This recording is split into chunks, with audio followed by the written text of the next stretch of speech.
feel something special. I feel something special getting ready to happen for you guys. And you know what? There's not another team in the country that deserves something special to happen for them than you guys, okay? Than you guys, okay? You prepared your butts off this week. You're ready to go play Michigan for the Little Brown Jug, are you not? Sir. You're ready to go play, okay? We talk about this, man. What you keep, you lose. What you keep, you lose as a football player, okay? What that means is this. Leave it all out there. Leave it all out there for the state of Minnesota and each other. Leave it out there for the state of Minnesota and each other, right? We said this. We said the greatest sound in sports is what, man? Silence. Silence when you're on the road, is it not? Silence when you're on the road, okay? Let's see how quiet we can make 100,000 people be. Let's go get the jug. Let's go.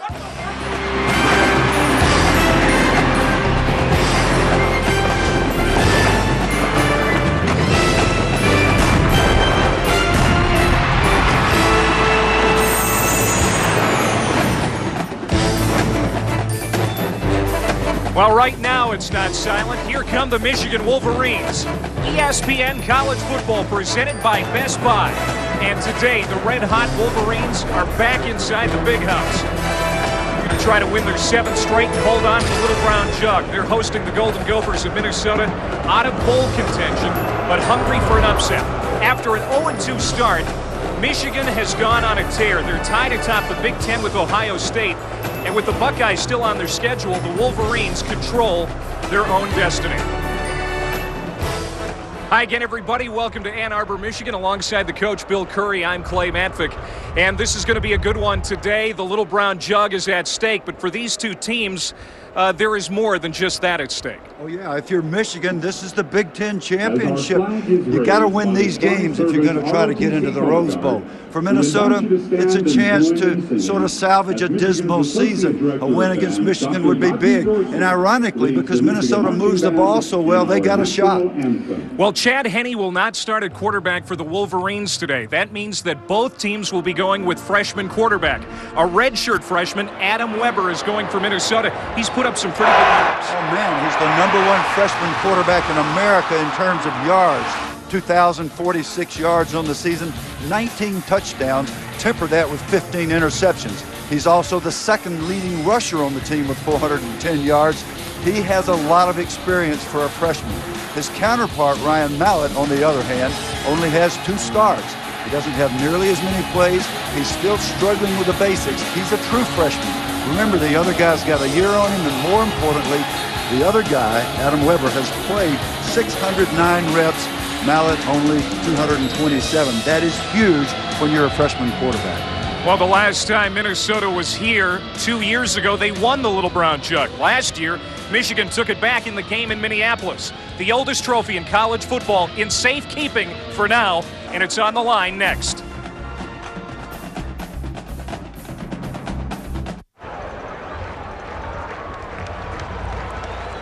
One of the oldest college football rivalries in the country, Minnesota and Michigan. In fact, meeting number 96 between these two teams. It's been a down year for the Golden Gophers of Minnesota. As for the Michigan Wolverines, it started out slow, but for the last month and a half, Bill Curry, they have been on fire and they've righted the ship. I think that this game is big for them. Yes, they've gotten the ship righted and they've played very well. But this is the kind of game where they could be looking forward to Michigan State. And if they don't come out here and play really good defense today, they could be in another shootout, and that's not what Michigan wants with a freshman quarterback. As you look at the series history, recently for Minnesota there have been some heartbreakers.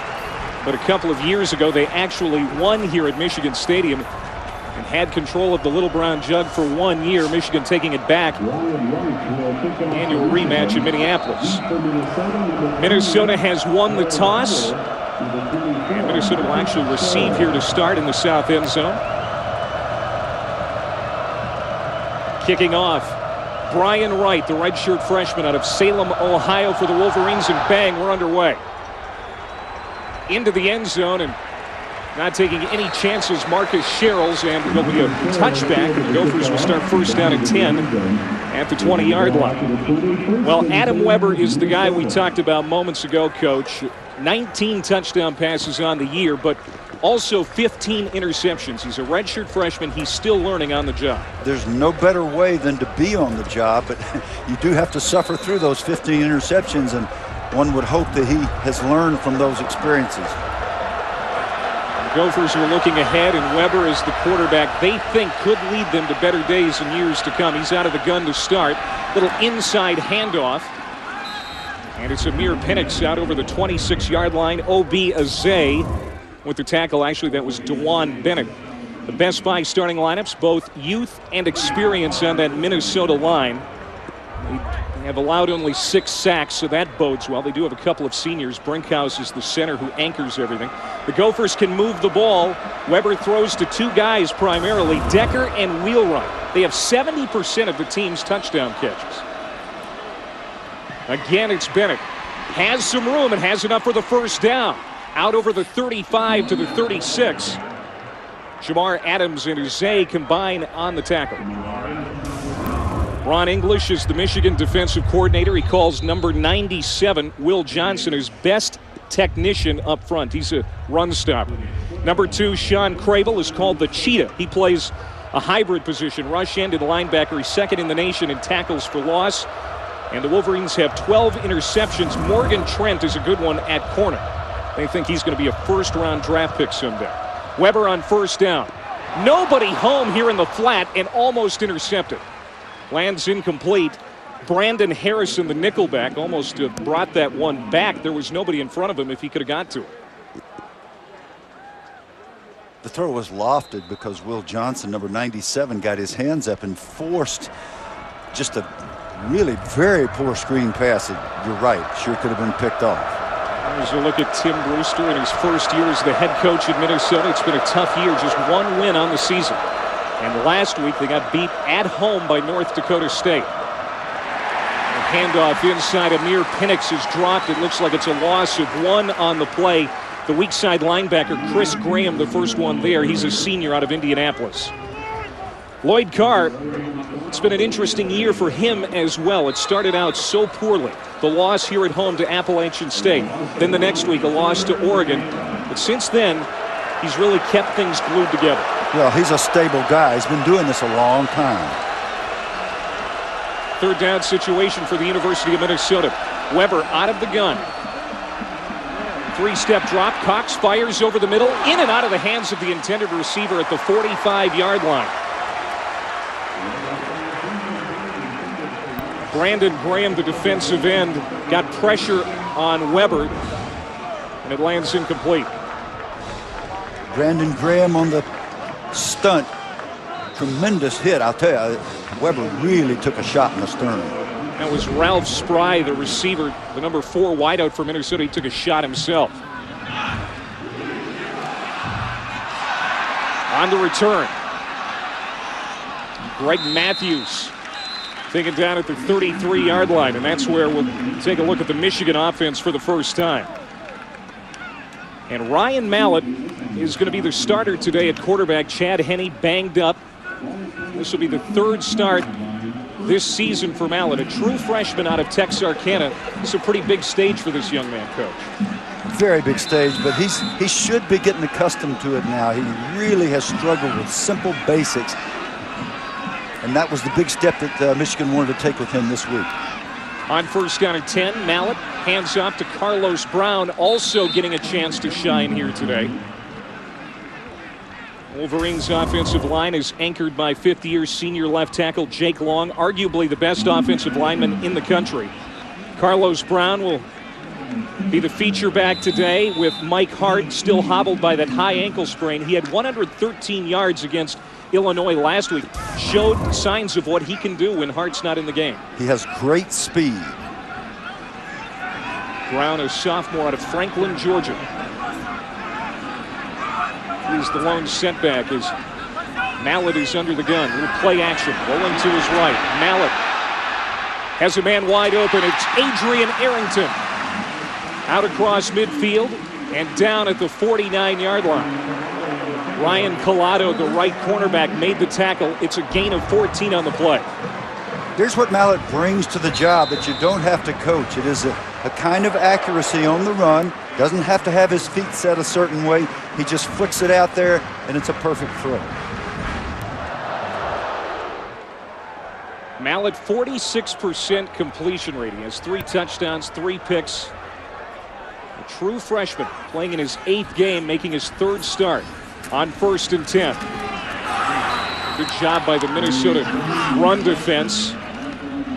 Shooting in, there's Lee Campbell, the sophomore out of Naples. And Gophers are missing Willie Vandesteeg, but Campbell has done a pretty decent job filling in. Dion Hightower, the middle linebacker, filling in for Mike Sherrills, who's got a hamstring injury. And in the secondary, 3 true freshmen are starting today, Coach. Dominique Barber is the only veteran back there. I couldn't watch. Now we're going to have to keep an eye on that. This is going to be ruled incomplete. Whistles blow. Minnesota trying to jump on the football, but it's going to be a dead play. Yeah, they got 8 coaches at the hash mark trying to convince the official that it's a backward pass. What was commonly known for many years as a lateral, there's really no such term, is a backward pass. If the pass is thrown backward, it's a live ball, and that's why the coaches were urging their guys to get on it. And I'll tell you, that's a question that looks close there. Yeah, it but is. the officials made a very quick decision, and they're on the spot. They see what we cannot. So a 3rd down situation for the Wolverines. On 3rd downs this season, Michigan clicking along at 46%. They got it at the 47, their first series of the game. Mallett, pocket collapses around him, now being chased, and down he goes. And Michigan will be forced to punt, so good defensive stand here by the Gophers on their first test. Very good coverage, and that does not look like a good play by the young quarterback, but in reality it was. The coverage is good. He does not try to force anything. He doesn't start running around. He takes care of the football, puts it away, and runs straight ahead. That's exactly what he's supposed to do. Punt the ball. Eric Decker back to return this punt for Minnesota, standing at the 11. It's going to sail over his head off the foot of Zoltan Mesko. The Wolverines trying to pin Minnesota deep, but it rolls into the end zone, and Minnesota for the 2nd time will have it at the 20 when we come back. The big house is full as usual. Michigan Stadium, the Little Brown Jug on the line. No score, first quarter. Lloyd Carr and the Wolverines back at home today. 10:43 to go here in the first quarter. No score, Michigan and Minnesota. In a microcosm, the key to Michigan's turnaround since the start of the year and the problems that have endured for Minnesota are based on that, the turnover margin. Minnesota ranking last in the Big Ten, Michigan first. Minnesota with the football back, handing off on 1st down, and a good run on 1st down. A good run indeed, and DeJuan Bennett has been a good runner every time he's touched the ball today. He really has a burst, and he's breaking tackles. He's spinning out of things. This Michigan defense has got their hands full. They have struggled mightily at times this year with the spread offense, and this is called the spread coast offense, and we'll talk some more about that. Bennett's back there again for the University of Minnesota. Weber again out of the shotgun.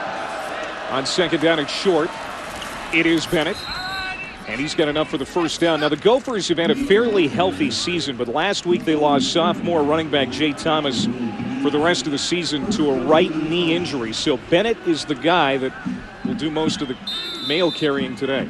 Yeah, and with Penix injured too, although Penix has been in this game, he's not full speed. And the injury thing really mounted in the last couple of weeks. Bennett already 4 carries for 30 yards. 1st down and 10. 3 receivers to the right, 1 to the near side for the Gophers. 9:42 to go here in the opening quarter. Weber has some ability on his feet. He keeps here, gets it out over the 40, down at the 41. Jumping on top of him there, Tim Jamison, the junior defensive end, who's been doing a solid job in his first year as a starting defensive lineman. But Weber does have the ability to run. You're looking at the 2nd leading runner on this Minnesota team, and a marvelous job leading up in there by big offensive lineman Dominic Alford. Nice job of lead blocking. 2nd down and 3, ball at the 40. They're going to run again. And again, it's DeJuan Bennett. Bennett has also not been 100% healthy. He has suffered from a sprained ankle in recent weeks, but he's toughing through it, and mostly because the Gophers really need him right. I'm very impressed so far. Initial impression, the offensive line of Minnesota is not a bit intimidated by this Wolverine reputation. They're just coming off and smacking them.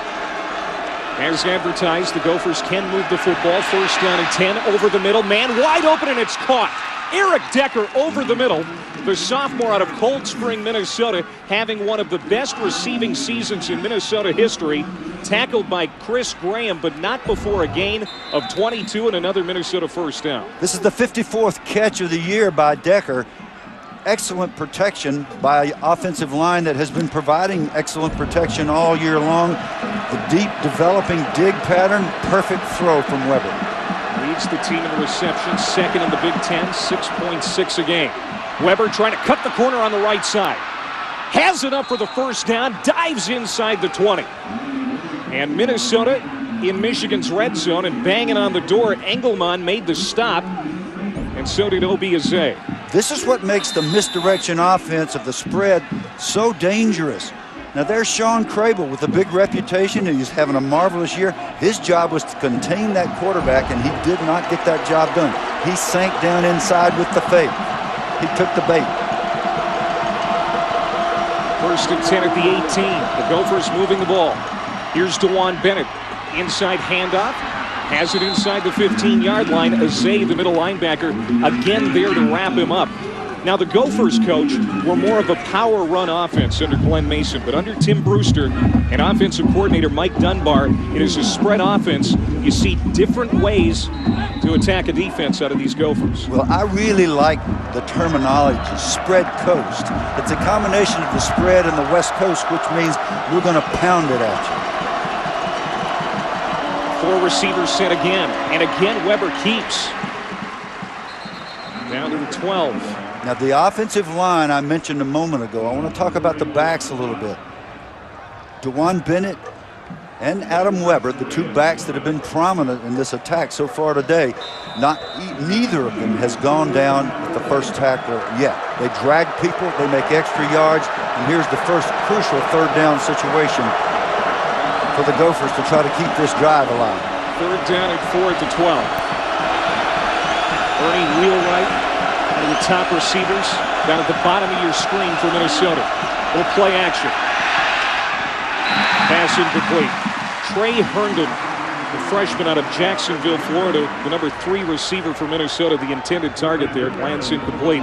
And Minnesota's field goal unit will walk out. It looked like somebody got a hand on that pass. Tim Jamison, number 90, on the pressure. Look at it. Look at the big man run. He got a piece of the football and forced the errant throw. Excellent hustle by Tim Jamison, left defensive end. 29-yard attempt here for Joel Monroe. Out of the hold of Justin Kusick. And the Gophers draw first blood here in the Big House. And we heard Tim Brewster's speech before the game. How quiet can we make this building? Well, so far it's pretty quiet in Ann Arbor.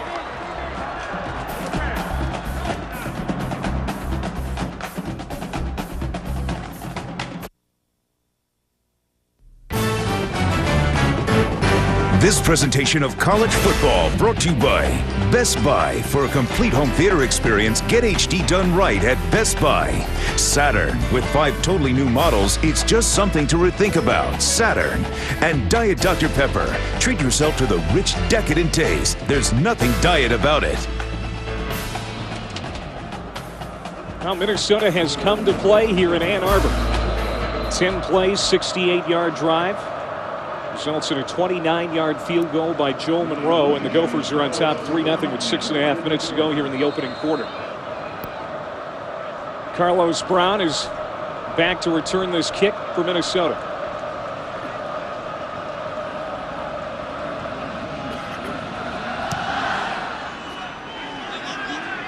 Brown circling under it at the 10. Here he comes. Across the 20. Makes a move to the 30 and down at the 33-yard line. Decent field position for this Michigan offense. And we need to see something now, Coach, from Ryan Mallett and company, because You know, we haven't seen anything yet. And with Chad Henne on the sideline in street clothes and Mike Hart out of this game, a young guy like Mallett's going to have to step up. Well, I'm going to make a prediction. We're going to have a football game here today because Minnesota did indeed come to play, as you said. 10 running plays, 3 passes so far. They've just knocked Michigan off the ball. Let's see if Michigan can answer. Mallett checking at the line. Mark Moonrose, the fullback, ahead of Brown, but Mallett wants to pass, looks right, comes back left, pass incomplete. Great coverage there by Kevin Mannion. The weak side linebacker laid a nice hit there, and Mallett's pass incomplete again. We said Chad Henne is on the sideline today. After not missing a start in his first 3 years as the Michigan quarterback, Henne has missed games against Notre Dame, Penn State, and now Minnesota. And the team has dearly missed him each time. But they've won. They've won. Yeah. They've won each of them. Brandon Miner is in the game here for the first time, and he gets his first carry, takes it wide right, and is run out of bounds at the 37-yard line. Miner was considered the number 2 back behind Hart, but he's also been slowed by some injuries, not 100%. Now they think he's pretty close, so he's going to get some work here today. Again, Brown will be the feature guy. Well, he's running against a defense that's given up 533.6 yards per game, among the worst in the nation, and yet Minnesota is playing lights out on this side of the ball as well. So here's a 3rd down and 6. Michigan unable to convert on their last 3rd down attempt. Mallett, quick drop, throws it, has it up for the first down as he hits Adrian Arrington, the redshirt junior out of Cedar Rapids, Iowa. Stopped by Dom Barber and Ryan Collado. Pickup of 13 on the play. Nice throw and catch here. This time Mallett does have his feet set, and look at the slant. That's a perfect throw. That's exactly what he's got to do. He will not be a 46% passer and win this game. He'll need to do a little better job each week as he progresses as a true freshman. With that catch now, Arrington setting a new career high. Back to the run game. Brown got some room around that corner. Ball comes loose, and it looks like Minnesota has recovered. Right in front of the Minnesota bench, the Gophers knock it loose, and it looks like they've recovered. And you think about what Brewster was saying in that locker room. This place gets very quiet. It has been quiet for the most part all day long, and this is exactly what Minnesota needs to stay in the game. Michigan's a team that's a +8, meaning that they're 8 takeaways more than giveaways on the season. Steve Davis knocked it loose, Coach. Yeah, Minnesota is a -15 team, and right now they're playing at +1 in this game. And they got a shot to take another lead. Kyle Ferret recovered, the left cornerback. Minnesota runs on 1st down. And it was DeJuan Bennett for the short gain. And again, you're right, this building is very quiet. That was Tim Brewster's game plan. Yeah, it's a great idea to plant that in your player's mind. Every time you make a play, every time you knock it loose and get something going, whether it's a 3-point drive, a nice drive, or a turnover, you just think about, let's keep this place quiet.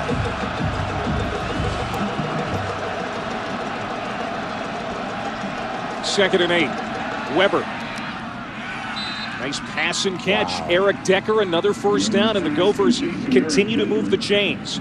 Devon Warren, the right cornerback, was able to make the tackle, but you can see that the chemistry between Weber and Decker and Wheelwright is pretty good. Here's what happens when you get a chance to play as much as Weber has played. You develop that chemistry with your receivers, and you don't look like a freshman anymore. He looks like a veteran quarterback. Decker averaging 81 yards per game receiving. Play is going to be whistled dead, a false start on Minnesota. Prior to the snap, false start, offense number 64. It's a 5-yard penalty, remains 1st down. The spread coast offense is the product of the mind of Mike Dunbar, the fine offensive coordinator from Minnesota, who coached at Cal a year ago. Northwestern, he helped establish that Randy Walker offense in 2002-2005. all based on the spread, but also on a pounding running attack. That's a tough combination. 4 receivers again. Bennett next to the quarterback, Weber.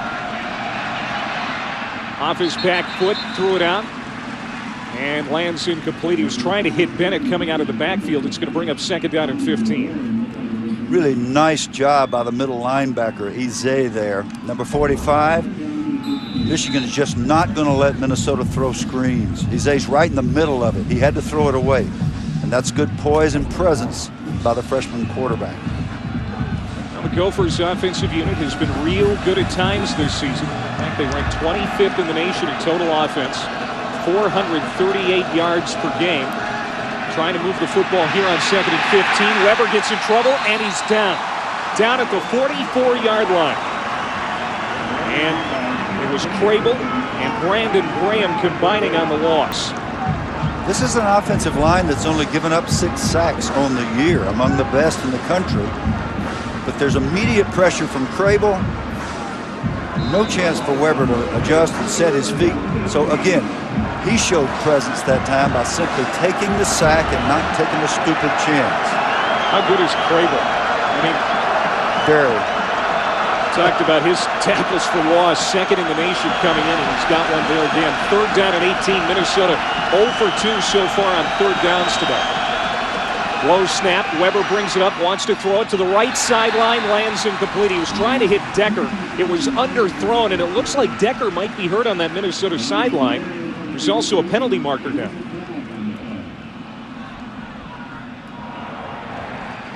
They're going to call a chop block on Minnesota. Now, what is a chop block? We'll try to locate that for you, and Decker is struggling over there. A chop block is where a defensive lineman is engaged by one lineman, and while engaged by that illegal one... chop block, offense number 53 and number 77. That's a 15-yard penalty from the previous spot. It remains 3rd down. Now that's Tony Brinkhouse, the center, and the right guard, DJ Burris. If one man posts the guy, let's see if we can see it. All right, technically, the one man should hit him high and the other one low a count later. That would be a chop block. You could say that, I mean, that was a good call. Brinkhouse hit him high, the other guy hit him low, and you're really not supposed to do that. And now it's 3rd and forever. Call it 3rd and 33. 2 receivers to either side. Bennett's in the backfield. And they're going to give it to Bennett, just try to get a few back. He's got it out over the 30-yard line. And Minnesota with a conservative call there. And they just want to punt it away now. There are not a lot of good calls on 3rd and 33 to pick up the 1st down. So what you try to do is get a little field position. And that was the best job the Michigan defense has done of stopping Bennett.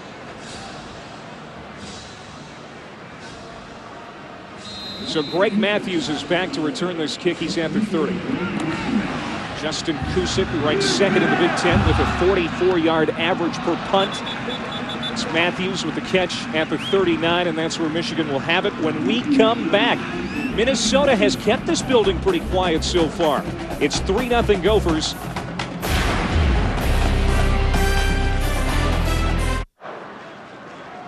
Without their senior quarterback Chad Henne and that guy, Mike Hart, their top running back. Michigan, first 2 possessions, 3 and out, and a fumble. They're trying to get something going now. They've got the ball back again. Ryan Mallett going to the air, deep down the left sideline. And it lands incomplete, but it's going to be pass interference against the Golden Gophers. That's Collado back there, and he's going to get flagged. It may not be on the Golden Gophers. That may be offensive. You were right again. That's why you're the play-by-play guy. Not right often. I want to take a look at this, though, because it looked like to me there was a little jostling from both guys. You see the hands? Yeah, the hands. Both players are jostling. Well, that was the officials are right there, and we're not. But that looked like it could have gone either way. We knew that would be a storyline, Coach. Again, 3 true freshmen, including Collado, in that secondary for Minnesota. He played last year at Hills Christian High School in Cincinnati, and today's at the Big House. Quite a contrast. Yeah, they didn't have the same kind of crowd. No. Brandon Minor back in the game, number 4, running the football for Michigan. Straight ahead, but not a lot of operating room. And it'll bring up third down again here for Michigan as Kevin Mannion made that stop. There's a look at the secondary, and Curtis Thomas, another freshman. Collado, a true freshman. Kyle Therrett out of Denver, Colorado, a true freshman. The only guy back there is Don Barber, who's got any experience. Don Barber comes from a great football family, and he's in charge of the kiddie corps. I really couldn't watch if I had 3 freshmen in the secondary. Excuse me, I said third down. It's second down and 10 at the Minnesota 46. Mallett under center. They are going to run again. Go to Brandon Minor. Spins. And down at the 42. Michigan is really struggling to run the football. And this, again, against a Minnesota defense that's average, giving up 5.2 yards per carry for the year. They have not exactly been stalwarts against the run game, but they've come out today and really played well. And if they can continue this, this is going to be a very difficult game for the Michigan team. The run game is critical with their young quarterback. Adam Krause is under center, or excuse me, is at center for Michigan. Justin Boren, who also plays center, has moved to guard. Batted at the line, and it lands incomplete. The Golden Gopher defense is going to force another Michigan punt as Ryan Mallett and this Wolverines offense cannot get any traction. Everett Withers, the defensive coordinator for Minnesota, wants to be a pressure defense. They want to come with the blitz early and often, and that's exactly what you see here. That's an 8-man blitz. The coverage is actually pretty good, but that doesn't matter because the ball's tipped anyhow. That was Eric Small, number 51, who got his hand on it. A junior college transfer from suburban Chicago. This is going to bounce at the 5. They try to keep it out, but they can't do it. And it's another touchback, the third time Minnesota will have a touchback, and 1st and 10 at the 20. Well, Saturday night, the Ohio State Buckeyes try and stay unbeaten and rank number 1 in the BCS as they head into the whiteout in Happy Valley for a meeting with Joe Pa's Nittany Lions. Saturday Night Football presented by Southwest Airlines at 8 Eastern. Coming up later tonight on ABC, college football lives here. That's going to be a good one, a real test for the number 1 team in the land. Guess what happens if Joe Pa manages to win it? He ties Bobby Bowden for the all-time win thing. I saw that today. Yeah, he's 1 away. Amir Penix in the game as the running back. He's going to get the carry here. Changes directions at the 20. Slides down at the 22-yard line. And Will Johnson, the defensive tackle we talked about earlier, makes the stop. Now, Penix had an excellent junior season last year, but this year injuries have reared their ugly head, including a quad pull and the always problematic turf toe. This one out in the flat to DeJuan Bennett, pulled down at the 20-yard line. And we're going to have a second down and check that third down and long here. Brandon Harrison made that stop. That's another facet of the spread coast offense. It's a true option.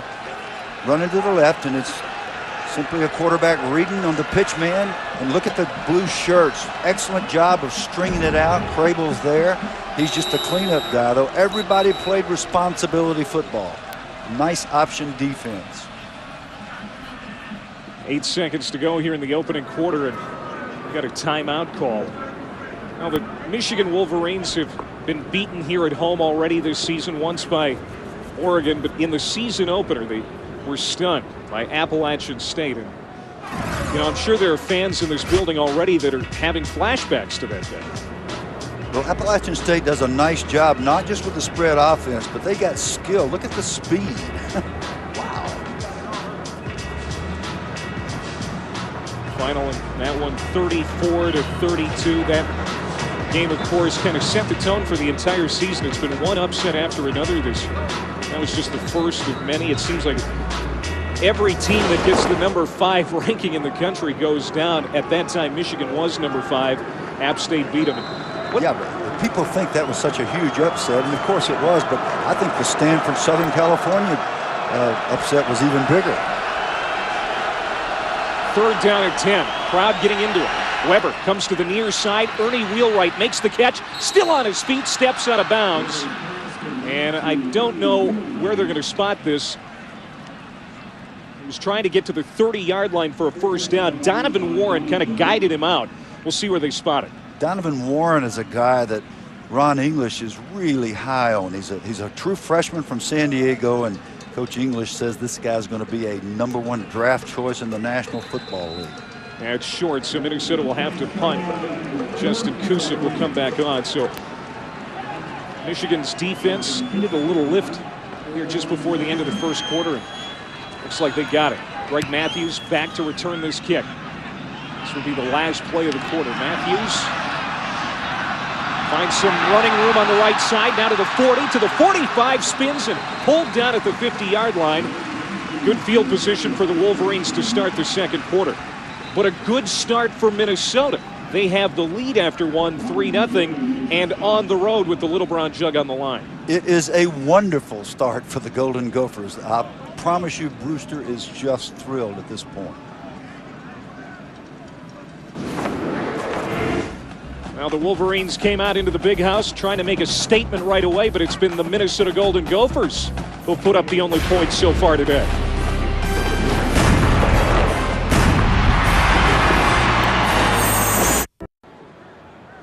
Chad Henne injured his throwing shoulder against Oregon in Game 2 of the season, and then re-injured it last week in the game against Illinois. So he's got some soreness. He's in street clothes today. They're not taking any chances with him as Mallett fumbles the football in the backfield. Still loose. Minnesota has recovered. Nobody in front, and it's a touchdown for Minnesota. A 46-yard touchdown return for Dom Barber after he picked up the fumble. Yeah, and he looked a little bit like his brother going down the sideline. And his dad, both of whom were fine running backs at Minnesota. And those DBs don't get many chances like this, and he scooped that ball up like a shot down the sideline. Yes, it was a missed exchange between Mallett. No, it really, nobody touched him. He just dropped the ball. Back to the basics. When it goes on the ground, the DB picks it up, you're in trouble. And the extra point by Monroe is good, and it's 10-0 Minnesota. Huge play to start the second quarter. Yeah, and just awful shades of what happened last week at Illinois when he dropped the ball in a similar fashion. He simply never really completely got the snap. And the ball was not seated in his hands, and then he tried to make the handoff. When that happens, you simply have to fall on the ball. And so far today, when plays have broken down, Mallett's done a nice job of just taking what happened, get on the ground, and punt the ball or run the next play. In this case, he tried to make something happen and put it on the ground, and it cost his team a touchdown. And I'm telling you, this place is real quiet now. Dom Barber probably on his way to all Big Ten honors this season, having a great year. We saw Henne in street clothes. So unlike last week where he came back into the football game after missing a few series, it's no Chad Henne to the rescue. This is Ryan Mallett's game to win or lose. And right now, it's not going so well for Michigan. Well, it's hard to believe that he's played this far into the season. And while he hasn't played nearly as much as Weber has, he's certainly played enough to get the snap and do basic exchanges and such things as that.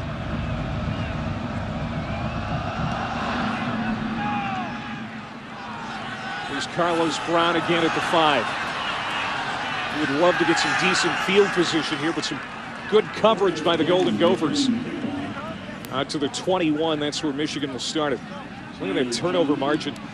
+2 today is Minnesota, completely opposite from what they've been doing. Football is a game of ball security, field position, and physical dominance. That's what football, those three things determine in that order. If you can't manage your turnover margin, you're in deep trouble. And right now, Michigan's in deep trouble. They've had field position all day and haven't been able to get close to the goal line. Mallett, a clean handoff this time to Minor. Short gain out to the 23-yard line. Dion Hightower, the middle linebacker, brought him down to the ground. Mallett now, 6'7", 252 pounds. He is a big guy back there, but just lacks a lot of experience. They like his potential. They like his arm strength. Just hasn't had the reps, and we've seen his inexperience shine through here today. Yes, we have. Minor again. The lone setback as Mallett checks. Second down and 7. Nice catch. This little spin move. And Greg Matthews is going to be stopped short of the first down. He's down at the 29. Steve Davis and Todd Meisel, the defensive tackle, there to make the stop.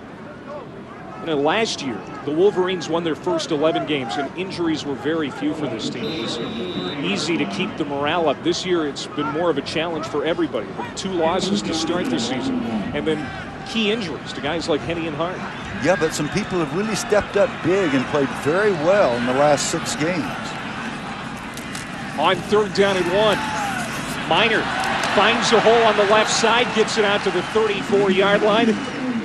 Pick up of 5 and enough for the first down. Center quarterback exchange is such an integral part of every football play for obvious reasons. That one wasn't perfect right there. The ball should come up exactly the same way every time.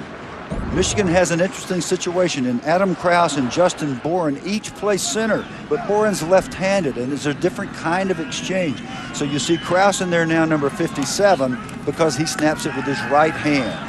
Mallett to throw on first down. Coming back to the ball, Adrian Arrington. Ryan Collado there in the coverage, but it's a gain of 7 on the play. Well, Mallett is rattled. That was a throw he should have never made. That was a hard corner sitting there on that route. What does that mean? A hard corner means that the corner's up in the flat and he has deep help. He doesn't have deep responsibility, so he can just sit there, and he knew he should have intercepted that football. Collado knew it. He was disgusted with himself. On second down and 3, Minor finds a hole, then he stood up at the 45-yard line. A big hit by Steve Davis, but not before Minor is able to get the yardage needed for the first down. Strong linebacker Steve Davis playing strong on that play. This is a Big Ten type tackle. Bo Schembechler felt that one, and Bo would have loved it, except that it came on the wrong team. That's a form tackle. When you hear the term form tackle, that's how it looks. Nice job, Steve. Davis is a junior out of St. Louis. Carlos Brown back in the backfield. Mallett cocks his arm, brings it back, now goes deep downfield, looking for Arrington, stretching out. What a catch at the 30-yard line. Adrian Arrington, finally back in the good graces of his teammates and coaching staff. After several off-field distractions last year and this spring, he is really hitting his stride. What a play there. Yeah, nice catch. But Ryan Mallett, just when you think, oh, gee, this kid's going to get rattled, he makes it a great pump fake. That was not just a good fake. Faking is crucial in football. Look at this. Now, the corner bites on it. Arrington breaks it up the field, and a perfect throw. Brown inside the 30. Down at the 27, that pass play to Arrington, a gain of 22. And Arrington was the hero last week in that Illinois game. Yeah, by throwing the ball. Yeah. Not for catching it. His pass to Mario Manningham even surprised him, he said. They'd been running that thing in practice. Greg Matthews was the guy that had been throwing the ball in practice, but when the play was called, Arrington was in the game, and he was like, are we actually doing this? Well, he looked like a guy that had played quarterback in high school, which in fact he did. Oh, look here, we got a little razzle-dazzle. A direct snap to junior Hemingway. And he's down at the 25-yard line. Minnesota was able to adjust to it. Now here's that play last week. Michigan at Illinois. That's Arrington on the receiving end of a big play. Then Kyle Hudson muffs it for Illinois. They recover, and here's the play we were talking about, Arrington to Manningham. That was a huge win for Michigan. It gave Illinois its second Big Ten loss, and everyone in the league now has 2 conference losses except Michigan and Ohio State, so Michigan really needed that one to keep control of their own destiny. Mallett had it batted down at the line again. That is the second time today that Eric Small has done that. And you missed a whole lot of fun while we were doing that highlight package, because when you saw the direct snap a moment ago, Mallett was lined up at wide receiver. He ran down and knocked the free safety down. This time the free safety blitzes. Everybody blitzes, in fact. And the ball is tipped and batted by Eric Small. Small is one of the team's strongest guys in the weight room. Threw his weight around there, got in position and knocked it down. This is a 42-yard field goal attempt for Casey Lapata, the senior. Line drive kick, and he's got it. So Michigan needed points on the board after that drive. They would have liked 6, but they'll settle for 3 here. 10-3, 10-15 to go. As Minnesota is surprising this crowd here at the Big House as they're in this game.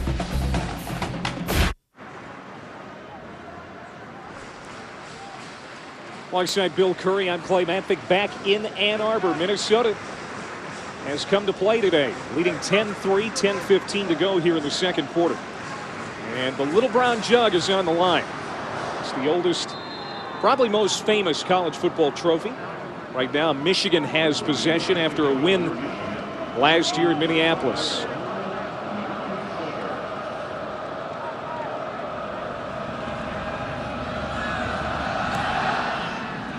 Ryan Wright. Short kick bounces at the 24. And Marcus Sherrills fields it on a hop, finds a little running room up the sideline right in front of that Michigan bench. He's out at the 31. That's time for our Aflac trivia question. All right, Coach, here we go. 4 true freshmen have started at quarterback for Michigan. Besides Ryan Mallett, can you name the other 3? Yeah, I can. But you don't even have to think about it? Well, we looked it up yesterday.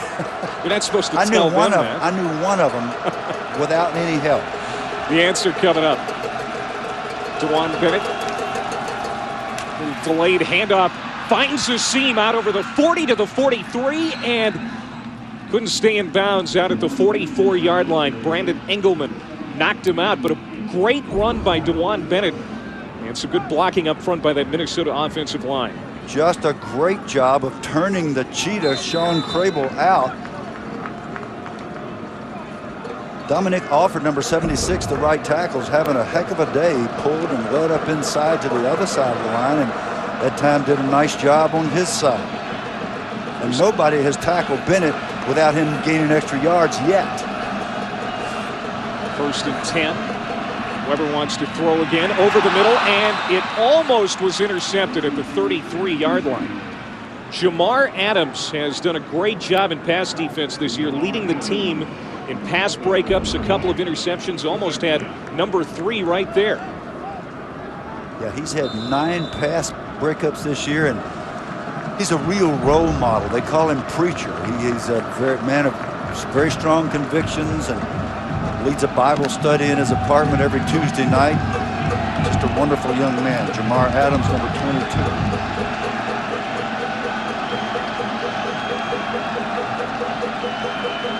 2nd and 10. And that was Decker who stretched out for it.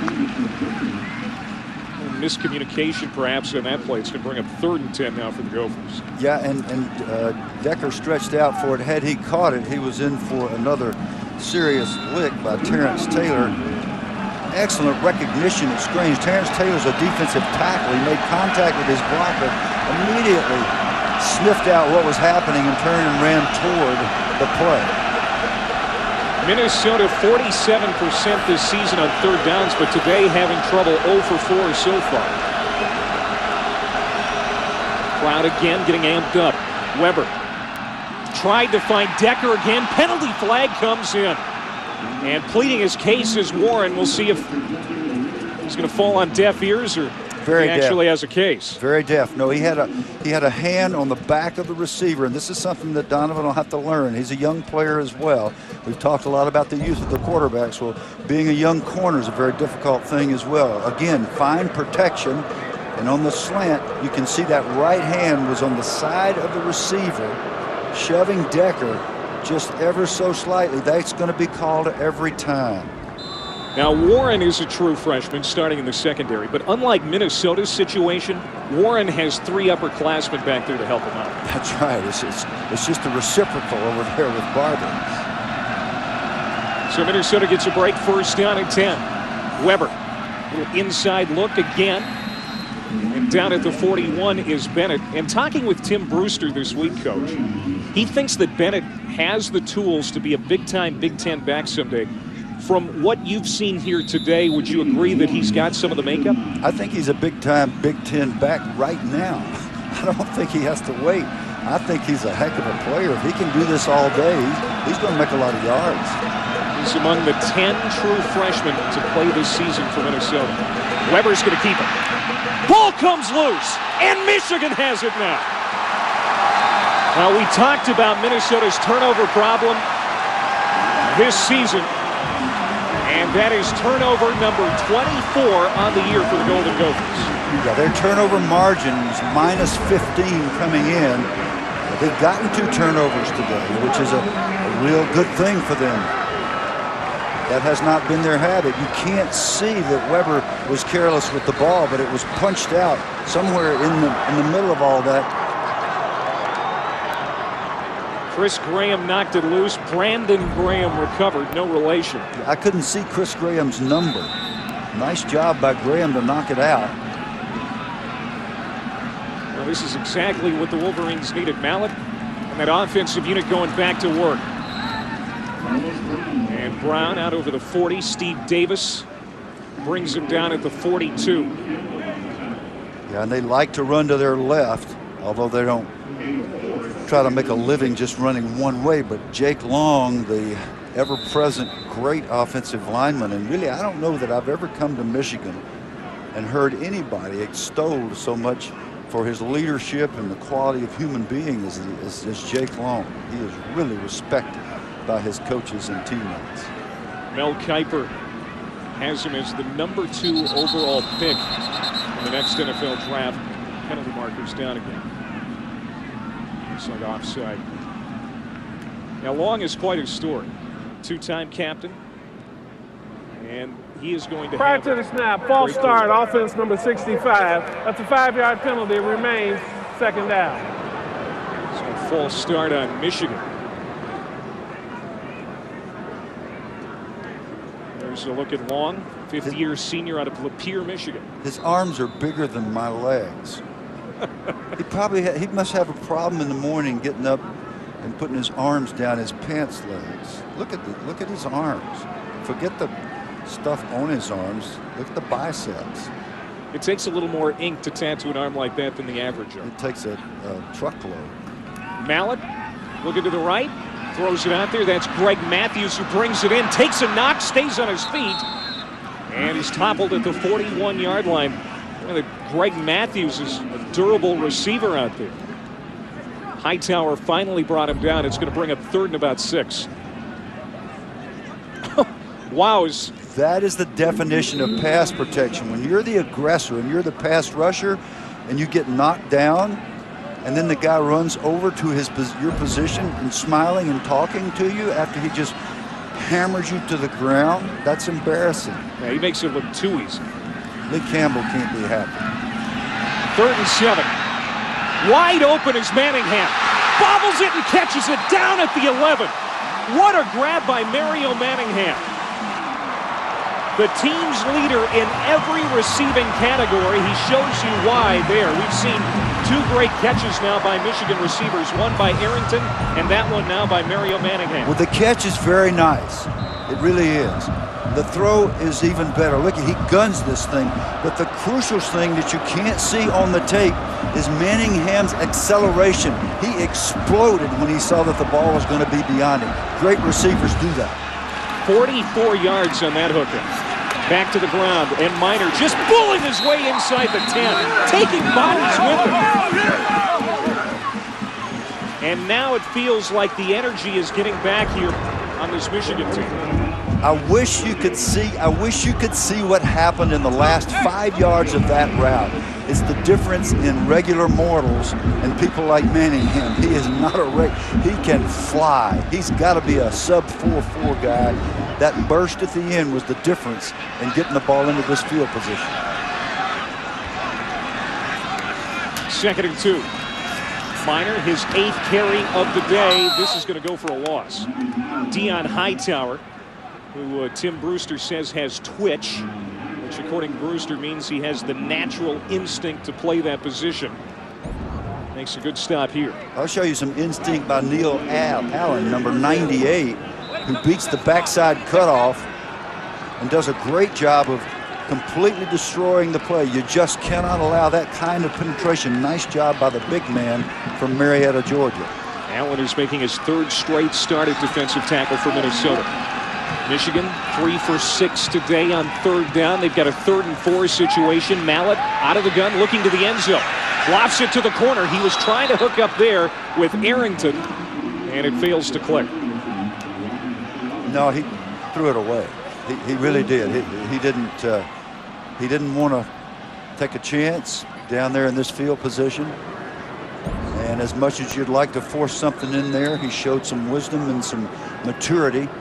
Stepped up and just got rid of the football, threw it in the nickel seat so they'd have a chance to kick the field goal. Now, I got to say this about KC Lapata. He kicks a low ball. He'll be vulnerable to the block.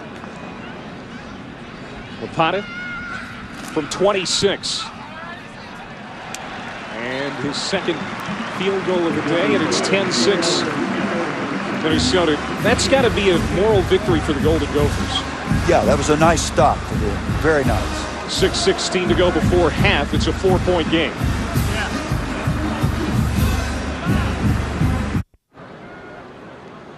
Well, 6:16 before half. We've got a football game, Coach Curry. Yes, indeed. The Golden Gophers do not resemble their former selves, especially on defense. They've played very well. And had they not made some mistakes on offense, they'd be in better shape than they are. But they are ahead. Minnesota will get the football back. Harold Howell, number 3, and number 24, Marcus Sherrills back to return this kick from Brian Wright. Another short kick taken by one of the up men. A fair catch called for at the 31 by William Brody. And we got a break. Weber in that offensive unit for the Gophers. Will have it when we come back.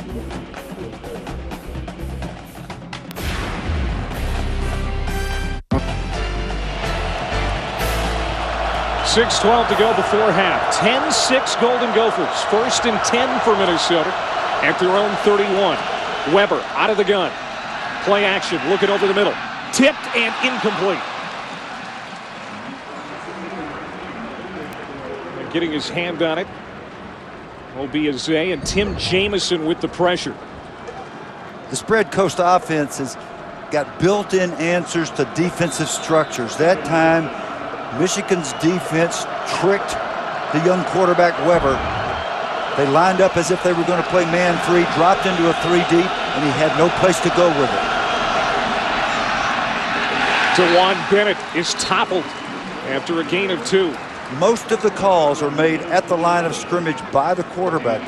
It's a tremendous responsibility, and this is why it's helpful that Weber is a redshirt freshman. Even though he was not in this system a year ago, he was in college. Look at Will Johnson coming down from the backside. The most fundamentally sound of the defensive linemen for Michigan, and now Michigan's got a chance to get a big stop. Minnesota has up to now kept the crowd out of it, but we're hearing from this big house faithful now. Weber 0 for his last 5. 0 for 6. That one lands incomplete. Trying to hit Decker, but good coverage in the secondary. There is the true freshman, Devon Warren. Yeah, and Weber's only been sacked 6 times this year. But here comes the all-out blitz, and a nice job of getting clean. Terrence Taylor, who's the big guy with all the potential, could be a dominant player. Look at the acceleration of the big guy. Matthews will have a return here. Takes it at the 18 to the 30 and down at the 33. Now the emotion has changed here. Michigan has all the momentum now. 5:22 to go before the half.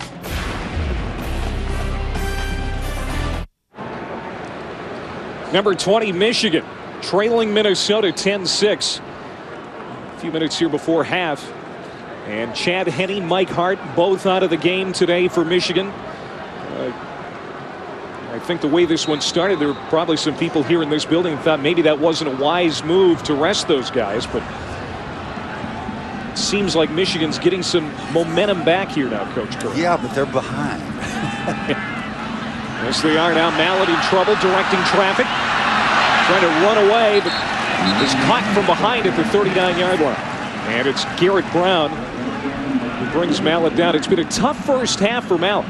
Yeah, very difficult with an unforced error, just putting the ball on the ground and losing it for a touchdown. He's made some marvelous throws, and he showed nice presence not only on that play, but several times in the pocket when protection broke down. He has done the correct thing, whether it's to take a sack or get rid of the ball. Second down and 3. Minor has room to run. First down and more. Into Minnesota territory, down at the 45. He was caught by Steve Davis, a strong side linebacker, but a big rip for Minor, 16 yards on that carry. Well, I was just about to say that the Michigan defense has actually played very well against one of the better offenses in the Big Ten. But the Michigan offense hadn't generated much. They certainly hadn't put more than 6 points on the board. That's obvious.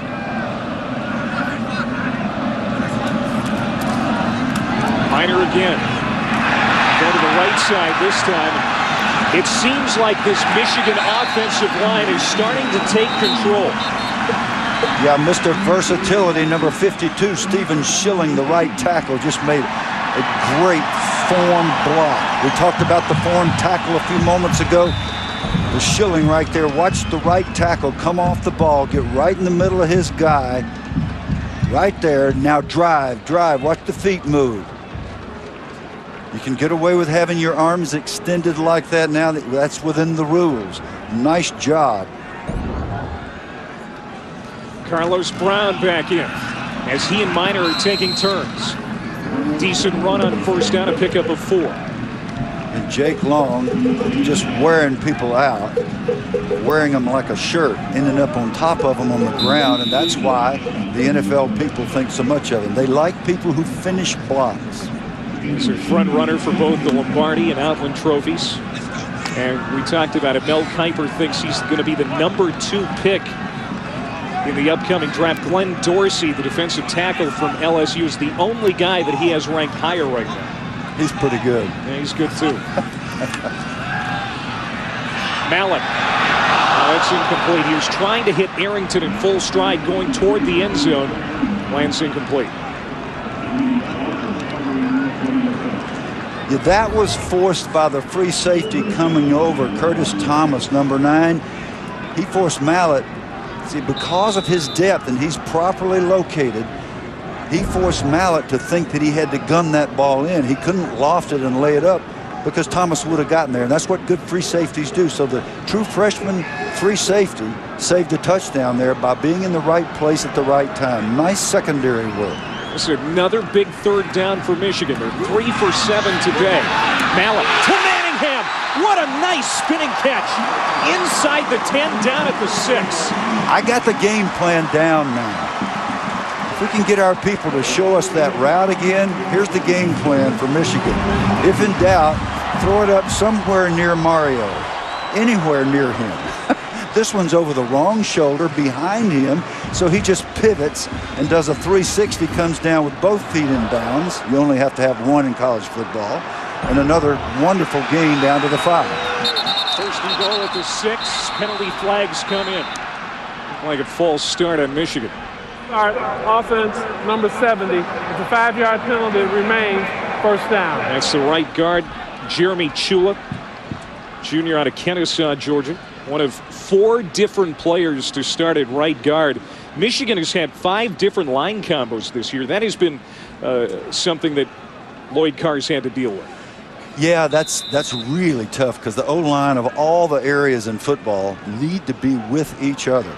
That's an inexcusable mistake Chula made on the 5-yard line. You just don't do that. Now, 1st and 10 is a lot different.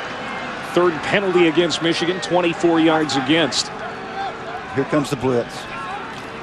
On first down, play action rolling to his right. Mallett comes back, incomplete. Wow.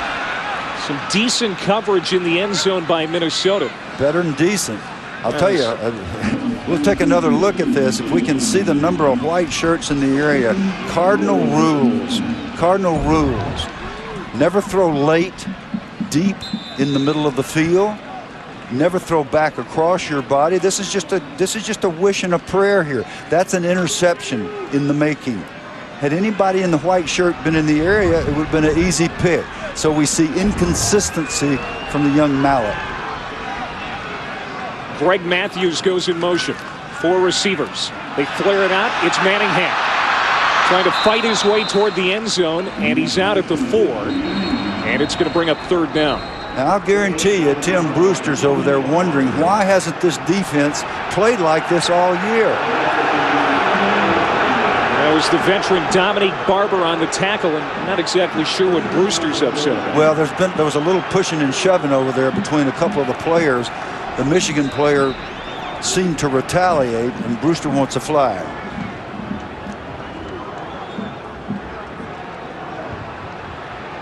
This is the first big play in this game. Under 3 minutes to go before half. Michigan looking for their first touchdown of the day. It's been a tough day for Mellon. To the end zone. Trying to hit Manningham. Penalty flag comes in. Ryan Collado. Normally we would say we're picking on the rookie, but there's so many rookies back there, you can just take your choice. It's a smorgasbord. By rule, the ball will be placed at the 2-yard line with an automatic first down. Now that's very good news for Jeremy Chula, if you'll recall, number 70, who got the 5-yard penalty. The throw is okay, not great. If it had been out in front, Manningham probably would have caught the ball. If I'm Collado, I think I might just do that because he's going to take the ball away from me anyhow. Minor is the lone back. He has not got a rushing touchdown this year until now. Michigan's first touchdown of the day, and it's 12-10 Wolverines. First rushing touchdown of the year for Minor.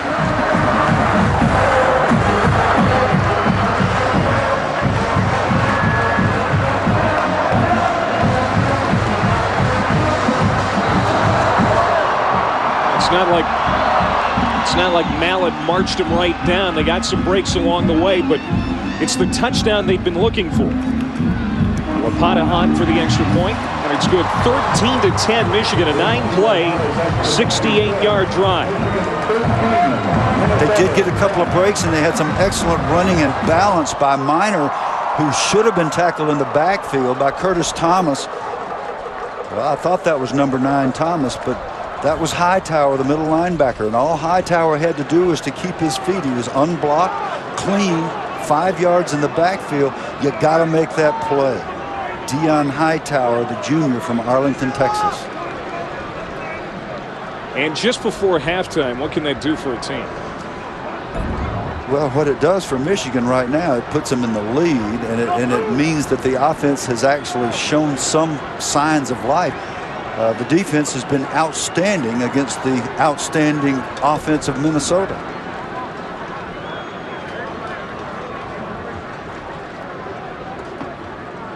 Lloyd Carr breathing a little bit easier now on that Michigan sideline.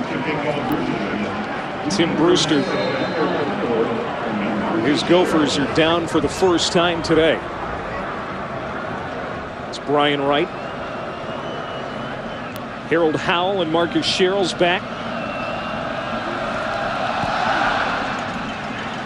Another short kick.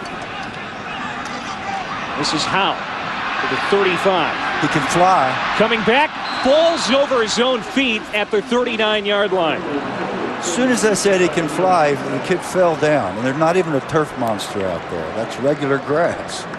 All right, let's go to Reese Davis for a preview of the Capital One halftime report. Reese. All right, guys, Mark and Lou will be here. They've been poring over the results all day. Kentucky did a big-time face plant against Mississippi State. We're keeping a close eye on Oregon and USC, more defensive than you might have thought. And Lou's going to let you take a little sip from the jug. Figuratively speaking, of course. We want to make sure that we have all of our faculties ready for halftime. We'll see you in just a little bit. Adam Weber had his pass blocked at the line by Tim Jamison. Just batted it down, and again, all the momentum has shifted to Michigan. This is a nice job by Jamison, who just engaged in a block. Defensive linemen practice this stuff. He's got a guy right in his chest, and he's got the presence of mind to get that big left paw. Jamison leads the Michigan front four in tackling. Also has 5.5 sacks. Weber in trouble here. Got it away and almost had it picked off in the secondary. It was Jamison again breathing down Weber's neck. And Weber with the responsibility to not only recognize coverage, but to see the variations, is getting a lesson from Ron English and his outstanding secondary. They are giving him one look and then morphing to another and then yet another when the ball is snapped. And he's not really sure where to go with the football. And this Michigan defense has really picked it up. Bennett in the backfield with Weber, wants to throw. Pocket collapses, gets away. Spins at the 42, made something out of nothing. But again, that pressure, that front four from Michigan has really amped it up. Well, that was more than the front four. And what happens when you send a blitz, and that was a zone blitz. And they brought the linebacker, Eze, off the side. Crable drops as in a zone blitz from a defensive end position. And it is a screwy looking coverage. It does not look like a normal coverage to the young quarterback, so he tucks the ball and is forced to run.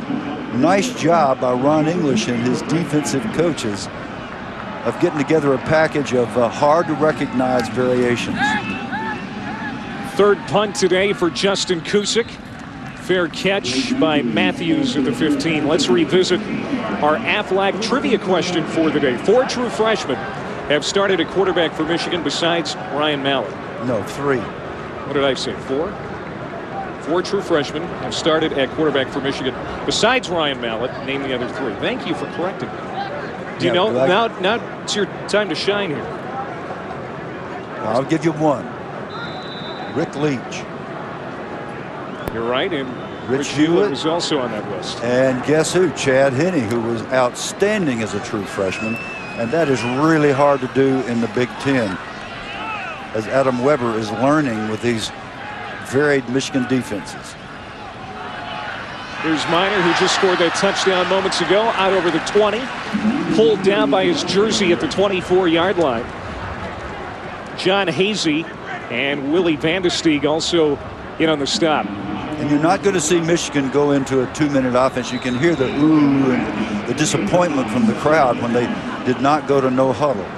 I feel sure they don't believe Mallett's quite ready for that. On second down and 1, Miner's got enough for the first down. Michigan, its first 4 possessions, 2 punts and 2 fumbles.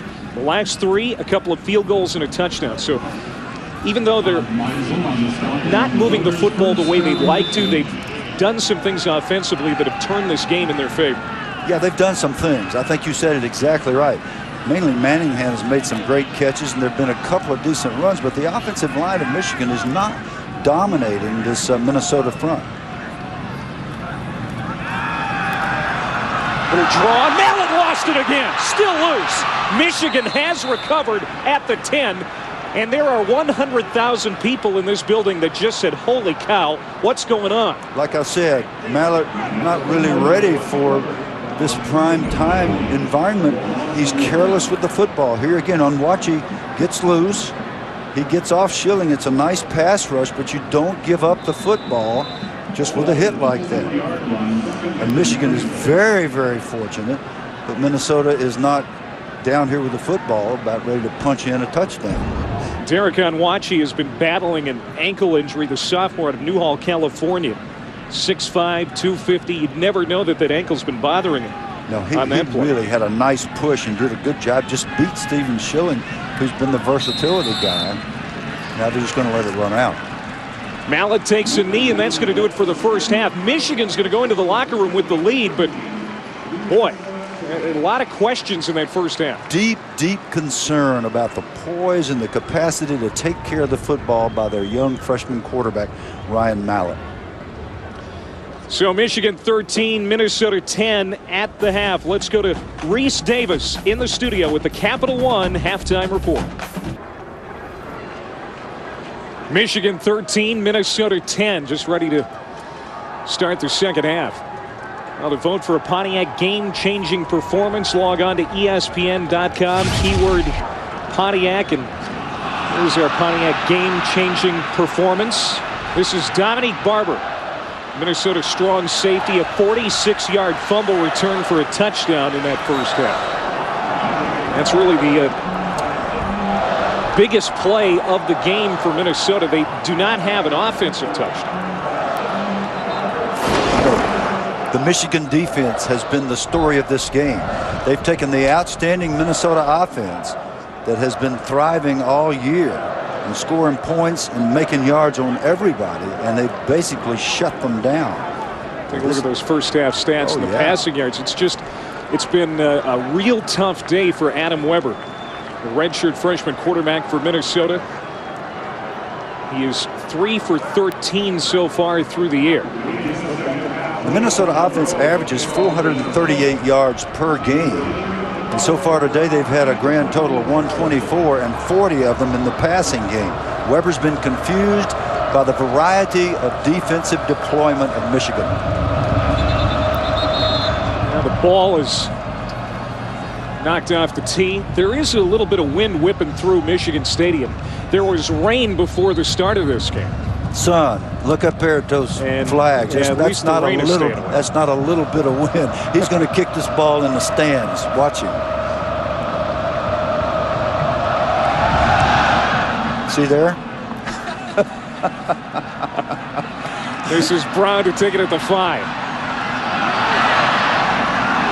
And out over the 30-yard line, Michigan will have it to start. Now, in the first half, Ryan Mallett, 9 for 16, 145 yards. He was helped by a couple of great catches from Arrington and Manningham. Yeah, like I said at the time, the best offense for Michigan so far is to find out where Mario's lined up and throw it up in the air in his vicinity. I mean, really, he has just made career-type catches, but he does that all the time. He's a great player. Had a little trouble holding onto the football in the first half. A run here on the first play of the second half. It's Minor. Minor had 69 yards on the ground in that first half on 12 carries, plus his first rushing touchdown of the year. He's going to get 4 yards on that carry. Second down at 6 coming. Now, I raved about the Michigan defense, but another big story in this game is the Minnesota defense. This much maligned unit has been aggressive. They've tackled well. They've given up very few plays unless Manningham made big catches on them. Minor again coming over the left tackle. Slips a tackle out over the 40 and down at the 44 before Curtis Thomas, the free safety. Another true freshman, as we talked about. There are 3 starting in the secondary for Minnesota. He made the tackle, but not before the first down. A good start for Michigan here to start the second half. Nice cut by Minor. Excellent job of blocking the entire left side of the line with Bourne and Long and Krause at center. Brown goes down, shooting through Deion Hightower, the middle linebacker, making the sack. And that's exactly what Hightower had a chance to do on the touchdown run in the first half. This time he kept his feet, did a nice job of staying up, got into Brown, a good form tackle. So second down at 13, a loss of 3 actually on that run. Send a man in motion. That is the tight end Martell Webb. Throw it out, passes high, and was intended for Manningham. And we have not seen Mallett real composed here today. Well, take a look at his body language, if we can get it. If we can get a look at Mallett, what happens after he makes this throw. This is not a real difficult throw. It's not an easy throw, but neither is it a real sophisticated throw. And he's tried it 2 or 3 times today without success. And he just drops his head dejectedly. And the quarterbacks can't afford to do that. Mallett was 2 for 6, 16 yards and 1 interception in that game against Illinois in limited time, filling in for Henne. It's all his today. Takes a hard hit at the 45, tried to slide, couldn't get down all the way, and Deion Hightower made him pay the price. You know what, though? I think Hightower collided with a couple of his own guys, and I think Mallett sort of got under it. Now, I may be wrong about that, but it looked to me like one of those deals where you get up and say, man, why'd you hit me? I'm on your side. Watch this. No, his head was in between. Like a ball-peen hammer. That doesn't feel good. Eric Decker calls for the fair catch. And that was a fair catch signal. At the 21-yard line, that's you what have to Minnesota watch will have those things now, don't you? I know you do. Just ask the people in Louisville. We're back after this.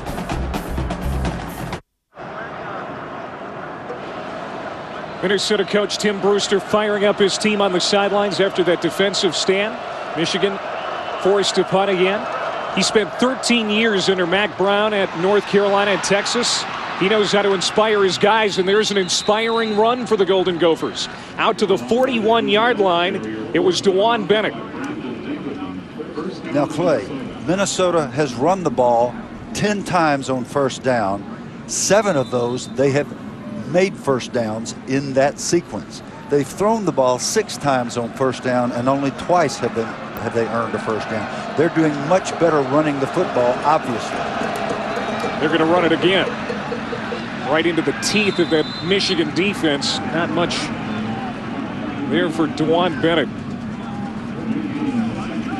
Brewster took over that job that Glenn Mason left. He was fired after that devastating bowl loss last year where Minnesota had a huge lead and blew it.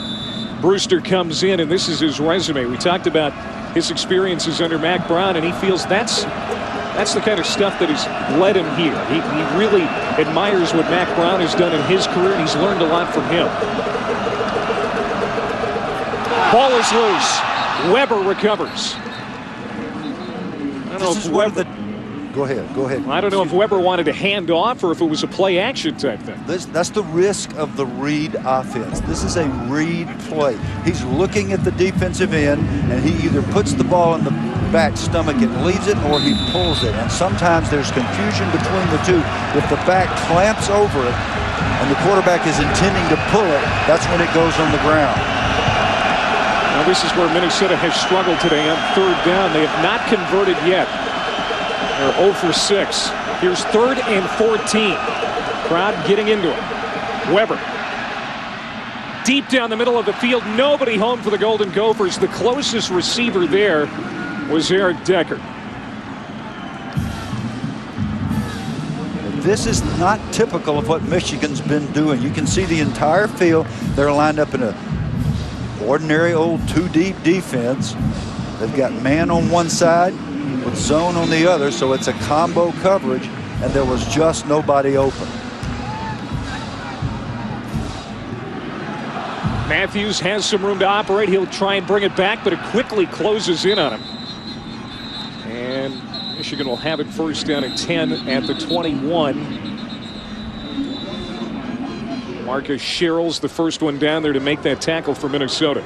Good special teams play by Minnesota today, and I joked about that kickoff with the win a while ago, and they pop it up to the 5-yard line instead of kicking in the back of the end zone, and got down there and made the tackle, and then again Sherrill's there on the receiving team number 34. The ball penalty will be enforced from the end of the kick. First down. That's going to go against Michigan. And we're going to take a break. 11:02 to go. Third quarter.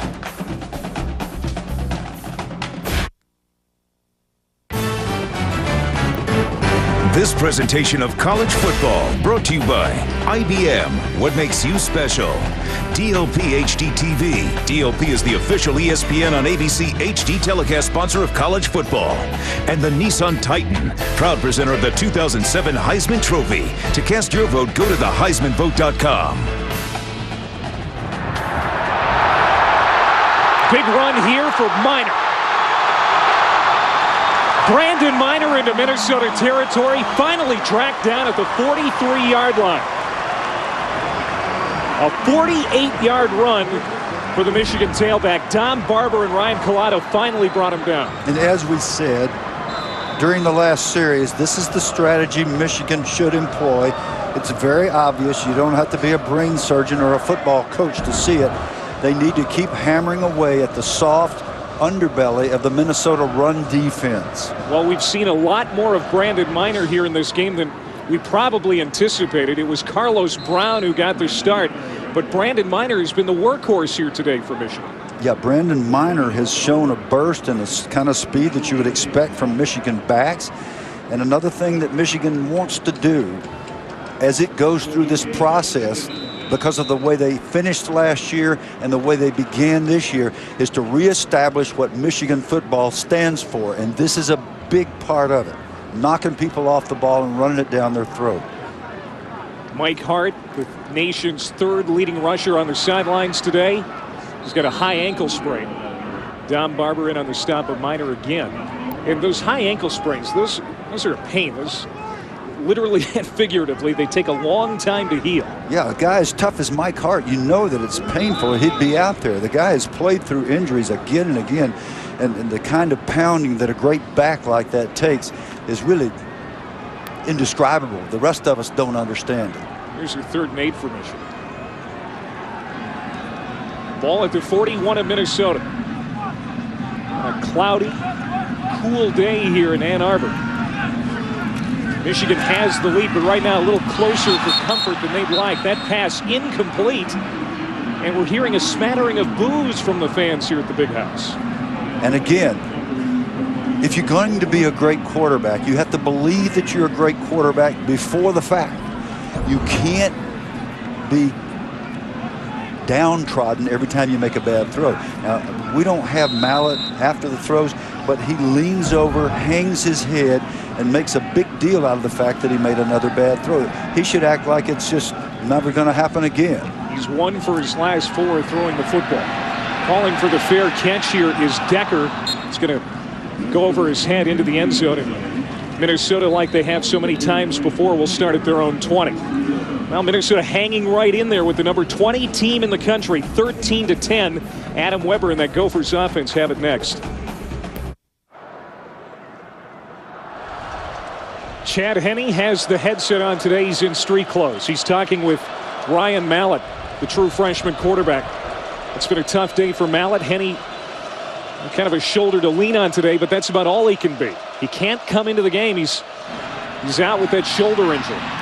DeJuan Bennett and this Minnesota offense going back to work. Bennett out to the 25-yard line, a pickup of 5 on first down.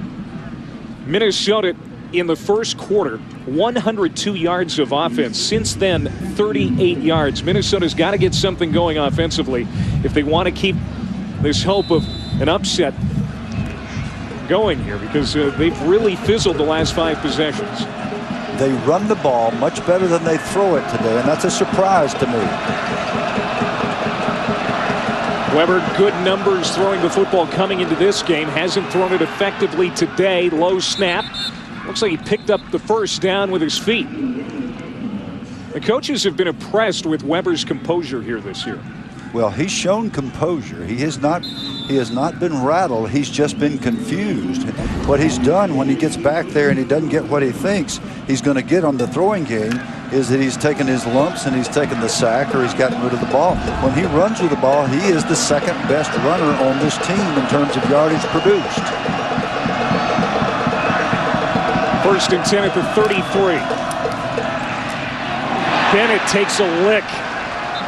He was airborne, and Chris Graham took him right down.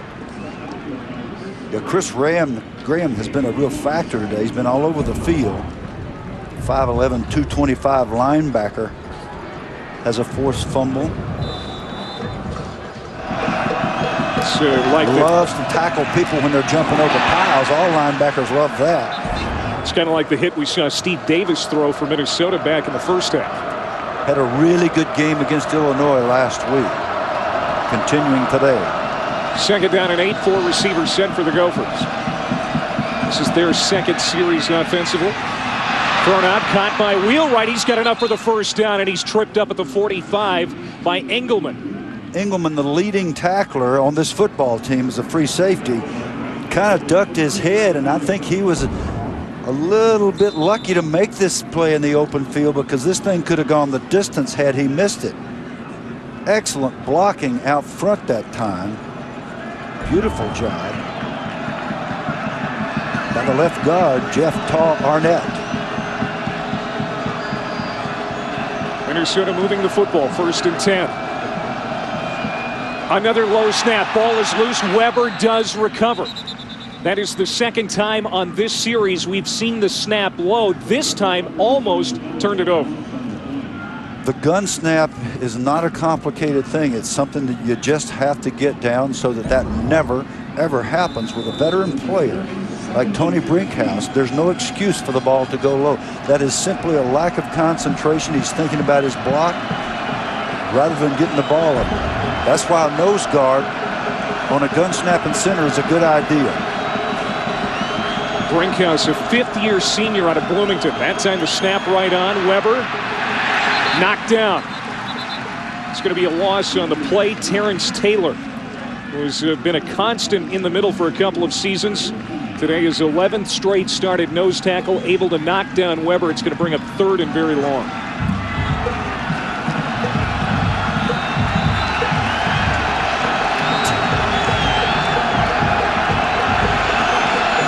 Crowd coming to its feet.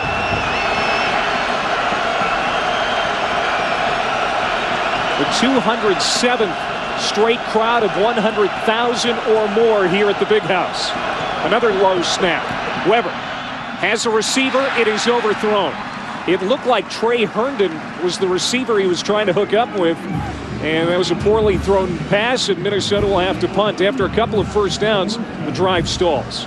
Michigan back to its old ways of the first half. Watch them moving up and back. You cannot tell if this is going to be a 2 deep, a 3 deep, or just what. It ends up being a man-free, man-to-man coverage with a free safety. But again, Weber having a very difficult time making his reads. Defensive coordinator Ron English, now in the 5th year with the program here at Michigan, has done a great job with that defensive unit for the Wolverines. This is his 2nd year as defensive coordinator. He's 39 years old, and his defense has kept Michigan in this football game, and now they actually have the lead. There's Coach English on the sideline now. Well, tonight, the Buckeyes trying to stay unbeaten and rank #1 in the BCS as they head into the whiteout game in Happy Valley for a meeting with the Nittany Lions. Saturday Night Football presented by Southwest Airlines at 8 o'clock Eastern on ABC. College football lives here. Now let's take a look at our ESPNU All-State Standings review. There you see the Buckeyes perched on top. The last time at Ohio State went into Penn State, they got beat in Happy Valley. Another run for Brandon Meyer. That's the last time that Ohio State lost a regular season game, and that was at Penn State. Should be a good one here tonight. And you know, I mean, any game in Penn State is a great game, and when it's Ohio State, it's even more great. I mean, it's just something you really would like to watch. It's coming up tonight on ABC. It looked like there was some movement on the left side, and yeah, they're going to blow the play dead. Yeah, Minnesota doing a little bit of its own stemming now. All right, when I say offense, number 62. The 5-yard penalty remains 2nd down. Stephen Schilling getting a little antsy over there. Minnesota coming up and back. Everett Withers showing that his team can stem as well. They lined up in a basic 4-3, and when they moved, they brought the safety up, and it was essentially a gap 8 defense, and you didn't have enough blockers. And to add insult to injury, Schilling moved early. They're going to run on 2nd and 7, and Minor tripped up. Might have got back to the original line of scrimmage. The Gopher defense at times has really looked good today. Yeah, this defense has just been ripped all year long, and especially last week, North Dakota State embarrassed them, running the ball down their throat, and Michigan has been sporadic and has had some long runs and has had some nice drives, but they haven't been able to sustain enough to put points on the board on a consistent basis. This is a hard-fought defensive struggle, believe it or not. 3rd and 6 with Minor to the left of the quarterback, Ryan Mallett. Now he's going to come up and check at the line. Mallett wants to throw. Going deep down the right side. Manningham again. Steps out at the 23-yard line. He just made Ryan Collado look foolish back there. And Manningham with his second big play of the day. Well, the way Collado played, and I remind you that he's a true freshman, but by golly, so is Mallett. The young quarterback does a nice job of reading a combination of coverages that were attempts to confuse, but Collado thought he had deep help, and the safety simply did not get there. He's expecting the safety to come off the hash and get to that kind of throw. 4 catches now for 122 yards for Manningham. Carlos Brown back into the game after a spell on the sidelines. Good run here. Inside the 10, dives down inside the 5. And Carlos Brown, who'd been quiet for a good part of that second quarter, now being heard from here in the third. These are the plays that drive defensive coordinators and head coaches crazy. The call by the defensive coordinator was perfect. He had 4 tacklers in position, 2 of whom were not blocked at all, and Brown ran right by them and through them. Just great running by Brown. 18-yard run for Brown. Coming off his first career 100-yard game last week at Illinois. It is Brown again. Making his way into the end zone. Touchdown.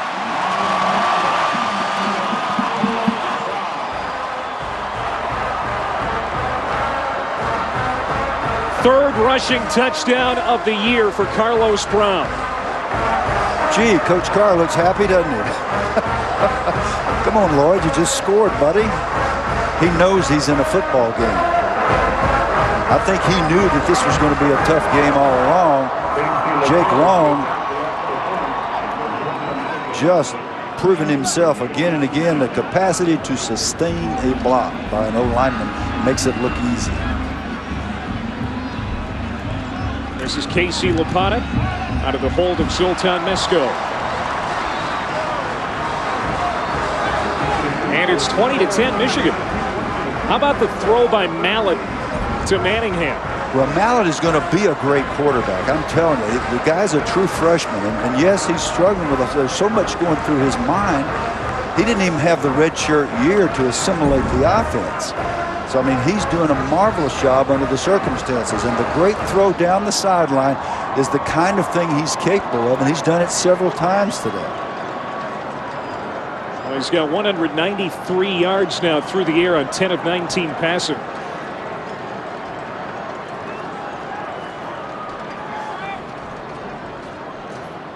There have been some times when Mallett has looked like a true freshman, and then other times a very composed veteran. He has a gifted arm. That's a phrase that quarterback coaches use, a gifted arm. He can just sense where the ball should be thrown. Especially he's marvelous on the deep balls, about as good as I've seen for a true freshman. Now keep in mind today just his 3rd career start. And he looked shaky, especially in that first quarter. He has turned it on. This is Harold Howells out over the 30. That's where Minnesota's offense will take over. IBM presents the 25 greatest players ever. Number 17, Bronco Nagurski. Before becoming one of the monsters of the Midway, Nagurski was an All-American defensive tackle and fullback at Minnesota. The Gophers lost only 4 games during his career and won the 1927 Big Ten Championship. IBM, getting it done. Little trivia for you, Bill. Where is Bronco Nagurski's hometown? Minnesota. Now, that's the state, but the town. Minnesota's a state? There's a pass to Decker. And a good pickup on first down, even though they've done a better job running than passing on first down. But Decker is going to pick up 7 there. I just know that it's the place that's usually the coldest place in the country. That's right, the icebox of the nation. That's International right. Falls, Minnesota is where Bronco was from. I know a great Bronco Nagurski story that may be apocryphal, but it's fun to tell. So if we get a shot, we'll tell it. Second down and 3. Bennett in the backfield next to Weber. And he'll take it from Weber. Looking for room on that left edge. Can't find it. He's strung out to the sideline. Maybe a yard gain. And It'll bring up 3rd down and 2. Well, when you played in Wrigley Field, which is where the Bears used to play, it was just all mud and slop and wet and cold. And plus, there's a brick wall. The left field fence was the end of the end zone. And the end zone's supposed to be 10 yards, but it's just 9. And Nagurski came back with a broken nose, and he told Hallis that he had scored a touchdown and drilled that wall. He said the 10 of those guys weren't very good, but that last tackler was the toughest guy I ever played against, Coach. Bronco is as tough as nails, no doubt. So is that wall. 3rd down and 2.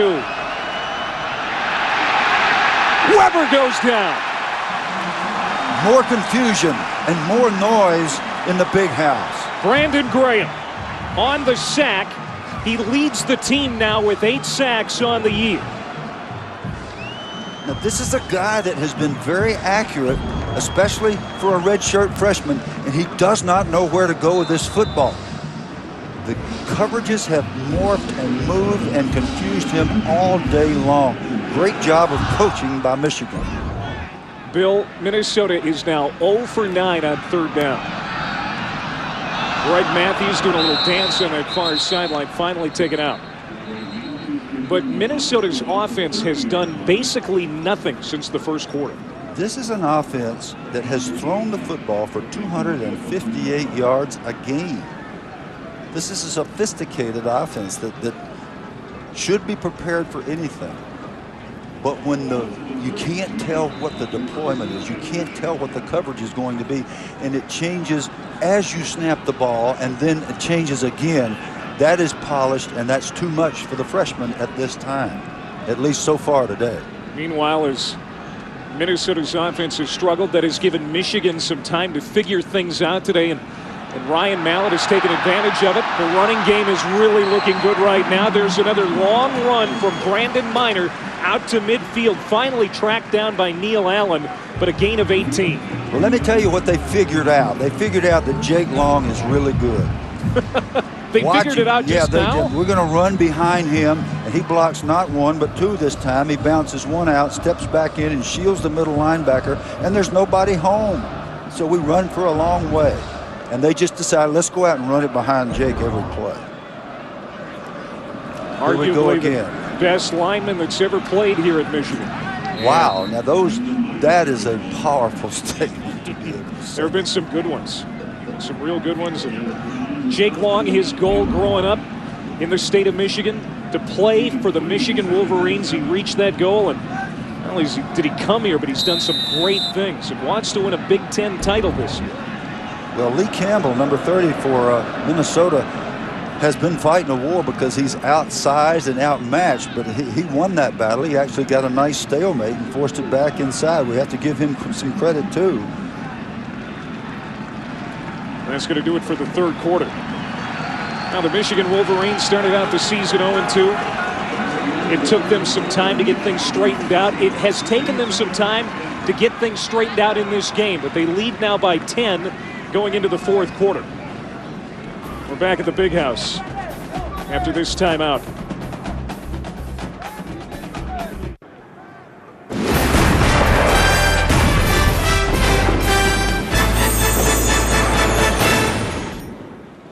Welcome to Ann Arbor at ESPN College Football, presented by Best Buy. We're ready to start the 4th quarter. Michigan on top, 20-10. Ryan Mallett and that Michigan offense has settled down a little bit. They've got the football here to start the quarter.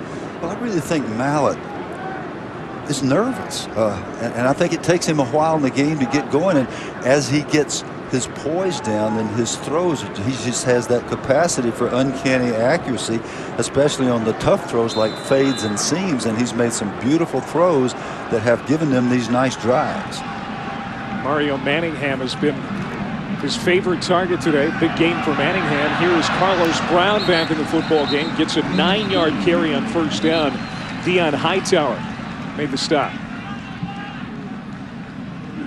Manningham on a hot streak. 8 career 100-yard receiving games, including 3 of the last 4 games coming into this one. The big reason that the coaches say he has really caught fire is his legs are at 100%. He didn't think that they were earlier in the year. There's Brown again. Looks like he spun forward enough for the first down. Here's a look at what Manningham has done today. You take a look at where these balls are thrown, and either Manningham is going to catch them or nobody's going to catch them. He's not risking with the deep ball, and they are beautiful throws. Even that one, you might question, well, should it have been thrown inside so he could run for a touchdown? No, because there was a safety coming from the hash, and if you throw it inside, it'll be picked. So every one of those throws were beautifully executed. And in terms of the momentum of this game, and you noticed it first, Clay, you said it to me, and I didn't pick up on it, but it changed. The first 8 minutes and 30 seconds, Minnesota had 84 yards, and Michigan had 22. Since then, Minnesota has 80 yards, and Michigan has 365 yards. And you sensed it happening. Well, 4th and inches coming up here for Michigan. I wonder where they're going to run. Now they're lining up in unbalanced, or at least they did on the last play, just announcing where they're going over there behind number 77. It might be a good idea to do a little misdirection and come back to the right, but not on 4th and short. Well, this season, Michigan on 4th down conversion attempts, 33% getting it done. See what they can do here on 4th and inches.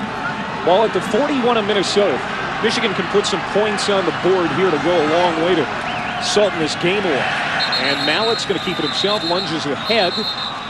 Ball apparently popped loose, but it was already blown dead. And Kyle Therrick better be careful. He's going to get a penalty flag thrown. Now there's some hostilities down there. This is another example of a young player who goes into a pile, and everybody on that team with the white shirts on are ripping at that ball. You have got to have it riveted to your rib cage as if it were welded. You don't let them get those hands in there. And that's hard to do. It's not easy.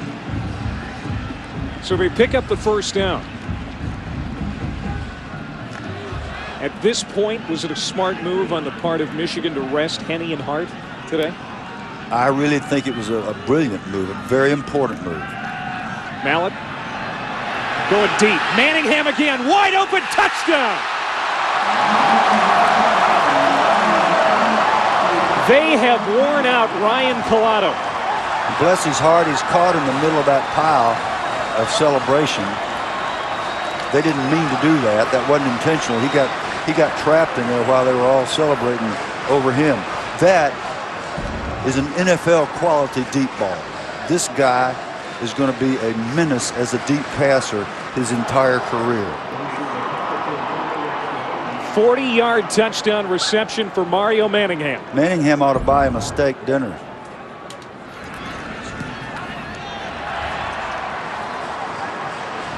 Five catches now for 162 yards. And when Lopata has an extra point or a short field goal, he gets it up quickly and well. Well, now there's some breathing room for this crowd of 100,000 plus at the Big House. It's 27-10 Wolverines. For the second straight week, Michigan got down by double digits, but they have scored 27 unanswered points and lead it here 27-10, 13:31 to go. And Mario Manningham just caught a 40-yard touchdown catch from Ryan Mallett, who at times has had flashes of brilliance. At other times he's looked like a true freshman. But in his defense, he's got his team on top at the right time. Marcus Sherrill's inside the 5 will bring this back for the Golden Gophers. Kicks it to the outside, still on his feet out of the 25 and pulled down at the 27-yard line.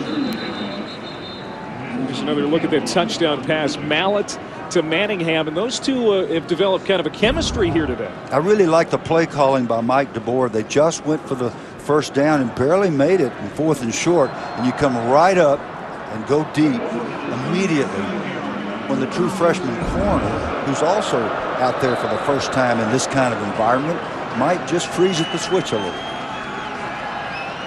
Adam Weber and this Minnesota offense has been stagnant for the last 2.5 quarters. Here's a little crossing route, a slant that is caught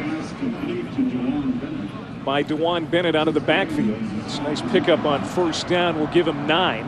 2nd down and 1 coming up.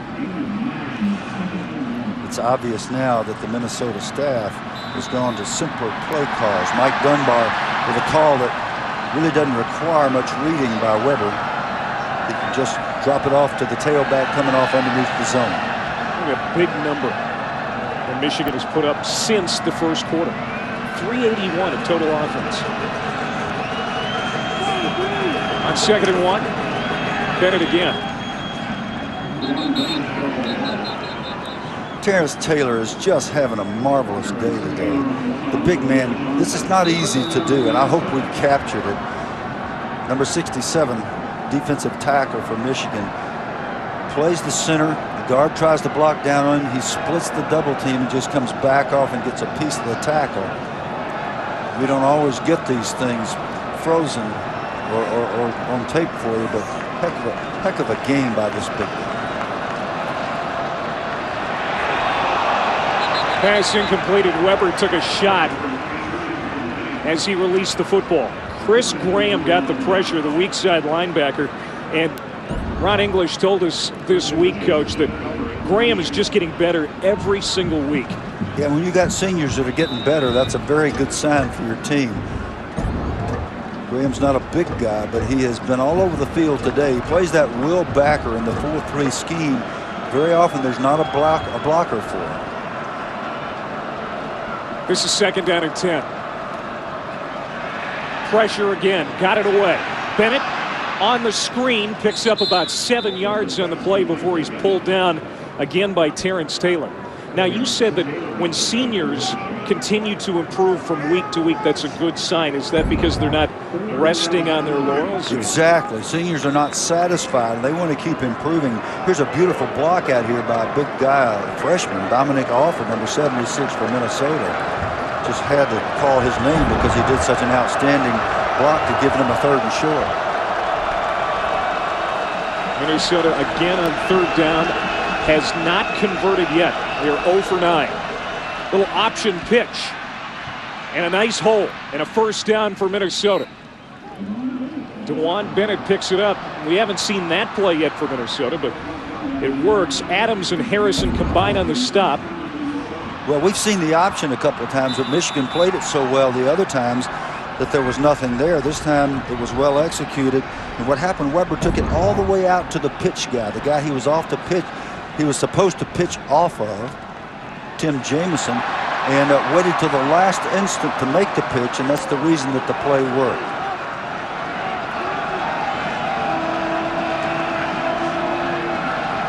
On 1st down, Weber comes to the near sideline, finds Wheelwright. He's quickly covered up, no gain. In fact, give him a loss of 2 on the play. Let's get back to the senior back to leadership. the senior thing.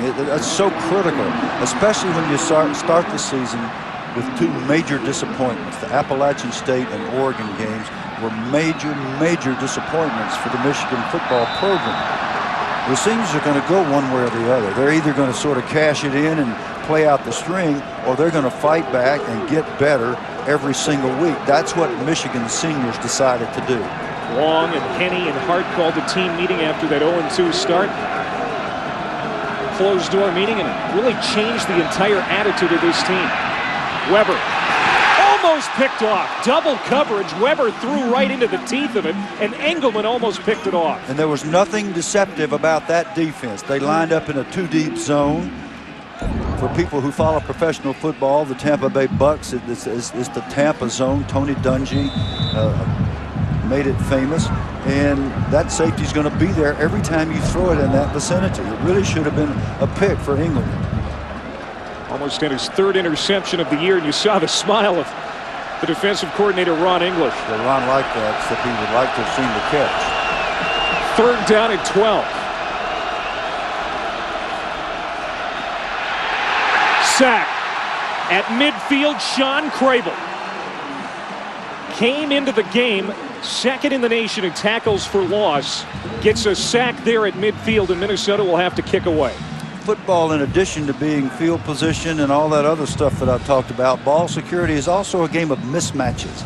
And you match up Sean Crable on a running back, in this case, Amir Penix, and there's just no way that Penix can handle the big guy. He came like lightning. You'll see him come from the top of your screen. Penix is trying to block him. He just has no chance. That's his second sack today. Matthews will fair catch at the 15. Now the Little Brown Jug on the line. 9:32 to go until we find out who will have it at the end of this one. Michigan trying to keep it. Michigan has dominated the Little Brown Jug series. This is the 96th meeting between these two teams. The Wolverines lead the all-time series 68-24-3. They own the Jug right now. They're hoping to keep it. Under 9.5 minutes to go. That run by Carlos Brown, little or no gain there. Over the last 30 years, Michigan has lost just 3 times to Minnesota. 1977, Minnesota upset then #1 Michigan in Minneapolis. The other wins over that span came here at the Big House, 1986 and in 2005.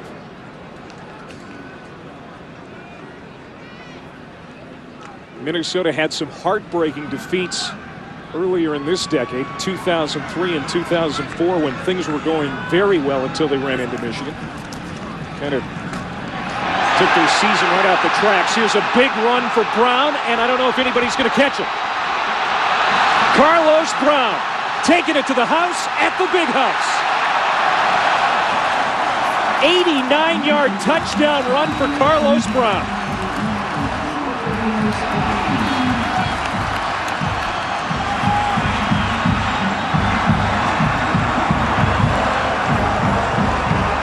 Things were touch and go for a long time in this game, Bill, but I think that finally blew it open. Well, Michigan came out and started pounding the ball at the very essence of the weakness of the Minnesota defense, and they started getting results little by little and then hit them with a couple of deep balls, and now they've taken complete control. Extra point is good, and it's 34-10 Michigan. 34 points unanswered by the Wolverines. And this big run by Carlos Brown. Brown now 132 yards on the ground and 2 touchdowns.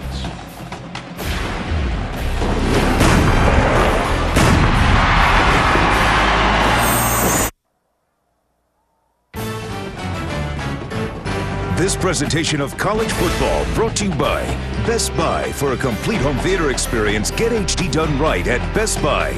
Jeep, with 7 Jeep vehicles, there's one for you. Verizon Wireless. And Principal Financial Group. We'll give you an edge. There's a look at Carlos Brown. Just had an 84-yard touchdown run. And they say patience is a virtue. Well, never more true than with that guy. He came to Michigan as one of the most highly touted backs in recent memory, but by the end of last year, he was actually taking snaps at quarterback, dabbling in the secondary. He got frustrated, considered transferring, but decided to stick it out, and everybody in Ann Arbor is glad he did. Big run there that has put this game in control. He had patience in all the ways that you just mentioned, and he had patience with his blockers. Watch Adam Krause, 57, the center, come off, lock on. Great job there. Also a great job by Tim McAvoy, the guard. And when you're a gaping hole like that and you've got that kind of speed, Brown just turned it on, and nobody in the Minnesota secondary could stay with him. 4th rushing touchdown of the year for Carlos Brown. 132 yards today and 2 scores.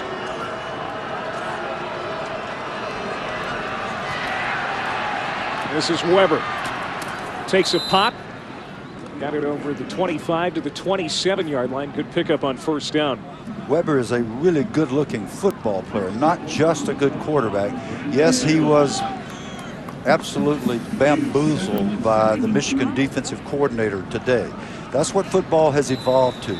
It's my quarterback against your defensive coordinator, and Ron English has won the battle today. Well, for the first time in 6 years, the Gophers are not going to a bowl game. So now it's about pride and giving some young players experience for 2008 and beyond. Among them is Weber. He's one of 15 freshmen to play for Minnesota this year. And that's the way it's going to be throughout the rest of the schedule for the Golden Gophers. They've got Illinois at home next week.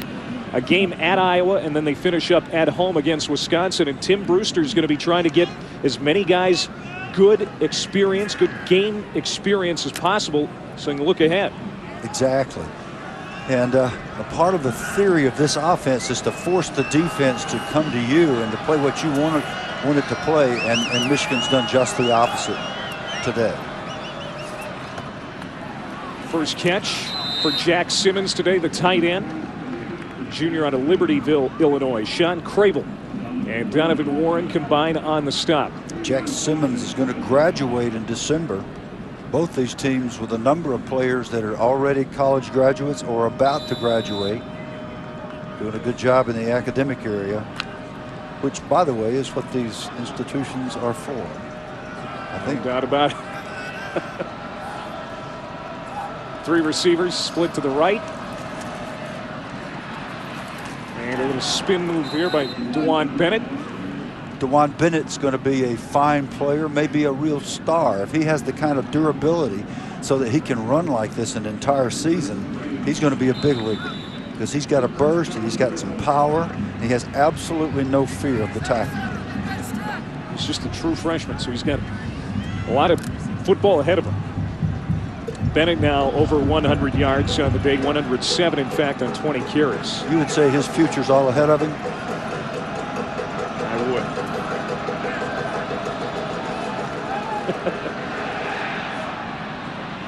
would. Incomplete. And that's kind of been the story of the day for Adam Weber. We've got a Michigan player down.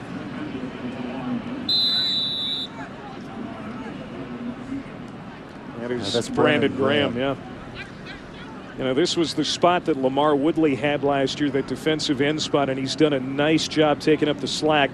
Coaches say he needs just a little bit more consistency. We've certainly seen that today. He's been very good, but right now he's down on his back at the 32-yard line. Well, you never want to see anybody get hurt. You just have to hope that it's a minor thing. It looks like he's sitting up, and he's going to be fine. His coach is talking about his being as talented as Woodley, and I'm quoting Ron English now. This guy could be just like Woodley if he just gets a little more consistent. Wow, that's saying something. Oh, man, you're not kidding, because Woodley was a world beater. Well, this game, like we said, Coach, was in doubt for a while. It appears now that Michigan has this one in control, but we've had an upset already in college football. Number 14, Kentucky lost to Mississippi State today. Apparently, Andre Woodson had a bad day, threw a few interceptions. Weber got it to Simmons, made the catch at the 46-yard line. Jamar Adams laid a good hit on him, and it's going to bring up 3rd and 5. Yeah, this is wonderful by Weber. You got Sean Crable bearing down on you. I mean, it looks like a grizzly bear. Looks like he's 8 feet tall, 1,000 pounds, and he just grooves the ball right where he wants it. So this shows this guy's got the presence. He doesn't worry about taking the hit. He steps up, makes a nice throw, good touch. He's going to be a good one too. 3rd and 5, wheel right.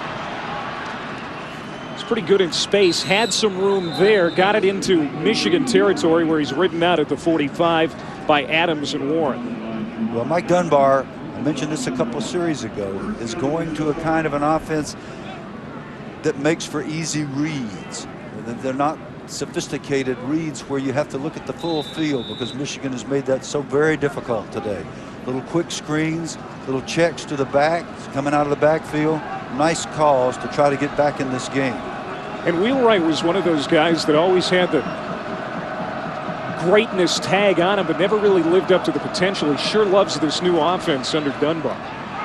It's been a tough day, though, for the Minnesota offense, evident by that play. That pass is dropped. Jamar Adams is trying to figure out how it got through his hands. He is really disappointed with himself. And Jamar, you should be disappointed with yourself. That went right through your hands.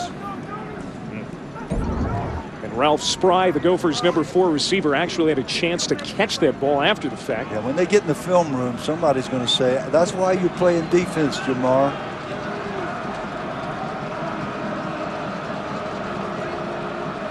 Second down at 10. Weber trying to set Bennett up for the screen, and that just fails. Brandon Harrison was all over it, the nickelback.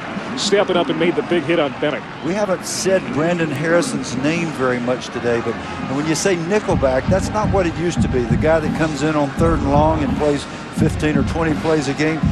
So many offenses are spread all over the field now. Brandon Harrison actually starts a lot of games because they play not 3 but 4 linebackers, and he's the 4th linebacker. They take the guy out, so he's really like another linebacker who's in the game all the time against these spread offenses. And this Michigan secondary has been one of the strengths of its defense this year. Wheelwright is wide open at the 50, makes a move to the 45, still on his feet, to the 40. And he's going to be well short of the first down. He needed to get to the 35, but Brown, Stevie Brown, the backup free safety, and Warren came over to slow him down. It's going to bring up 4th and about 5. Back to Brandon Harrison. Here he comes from the bottom of your screen. This time he's not dropping, he's blitzing. Football has changed so much. The traditional idea of safeties who kind of hang back there, last line of defense. No, they're all over the place. They play like linebackers now. They blitz a lot. They make tackles. They get down in the box and actually play like a linebacker, and it becomes an 8-man front. 11th play of this series for Minnesota.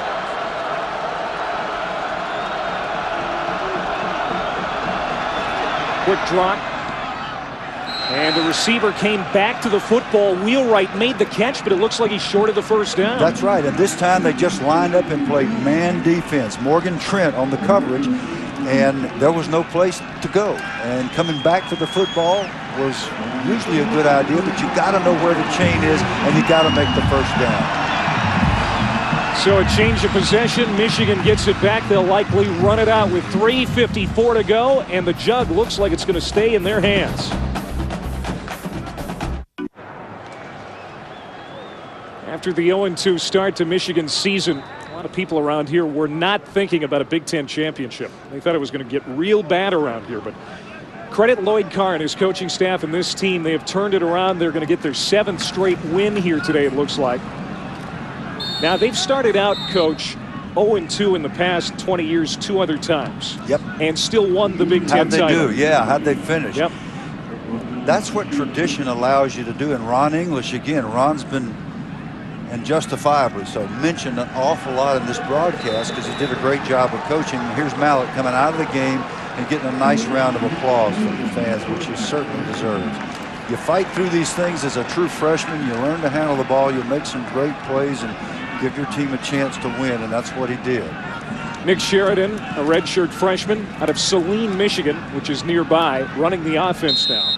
Junior Hemingway is the running back, also a freshman. And they're going to keep it on the ground and try and work this clock. Sheridan coming back out. Now David Cohn, another redshirt freshman. They just keep trotting him out. He's going to take a snap at quarterback. He had a great prep career in Georgia. He's from Statesboro, Georgia, number 12. And now he's going to get a crack.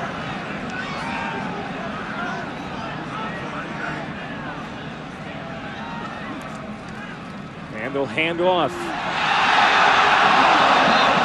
And a big run out into Minnesota territory. Artis Chambers with the run. Actually, Mike Milano the carry.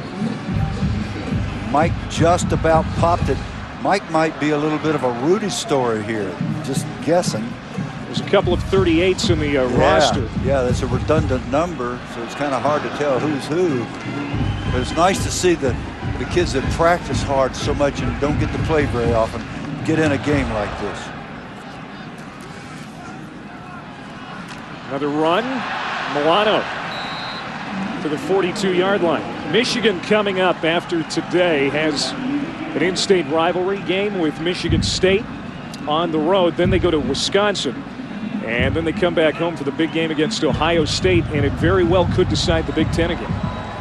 Well, that's exactly right. But what happened, Ron English, as we began to say a while ago, he said tradition allows you to do well in adversity because you're reminded of what you're supposed to be as a Michigan football team. Right. And this team remembered. Milano again. And in a lot of ways, maybe that adversity at the very beginning of the season is going to turn out to be a blessing for this Michigan team. Well, went through some discovery phases early. You never have a great football team that doesn't go through some kind of adversity. You lose a key player or some tragedy occurs and you have to fight back from that. That's why football is a valuable teacher about life. If you just don't give up, if you get up off the ground and continue to fight, then you always have a chance. And if you got a lot of great players and smart coaches like Michigan, you might be champions. Michigan rushing the football today over 300 yards on the ground. And while Ryan Mallett was struggling, that's what got Michigan through large portions of this game, Coach. That's exactly right, and that's what Michigan football is supposed to be. When Bo Schembechler was still around here, I'd love to go by and see him when I came up here, and I'd say, how are we doing, Bo, here at Michigan? We don't run the ball like we should. Well, they ran it like they should today. How would you grade out Mallett? I would grade out Mallett as adequate. Because he has such a wonderful touch on the deep ball, but he's got to learn to take care of the football when he gets sacked, and he's got to learn to not drop the ball without those unforced errors. Those must change by next week. Now Michigan is going to go to 7-2. Pass and a catch, and down to the 21-yard line. David Cone threw that pass, and that's going to do it. 34-10, Michigan gets the win. They stay on top of the Big Ten, and they are going to be watching very closely to that game in Happy Valley tonight as Ohio State, the #1 team in the land, takes on Penn State. You know they're going to be rooting for an upset tonight. And would that even be an upset, Coach? I got to ask you that. No, I think that's an even game. I mean, if anything, Penn State should probably be favored in that stadium. But it'll be a great football game, and I don't think Michigan cares what anybody else does right now. They're taking care of their own business, and you really have to admire this coaching staff and this group of seniors for bringing this team off the mat into this kind of performance, and they'll need to continue to improve. Today's Chevrolet players of the game, Michigan, Mario Manningham. And Davis for Minnesota, good job defensively, 10 tackles, 1 forced fumble. In recognition of their efforts, Chevrolet will make a $1,000 contribution to each university's General Scholarship Fund. When we come back to the Big House, we'll wrap it up 34-10. Michigan wins its 7th straight, and they keep the jug in hand.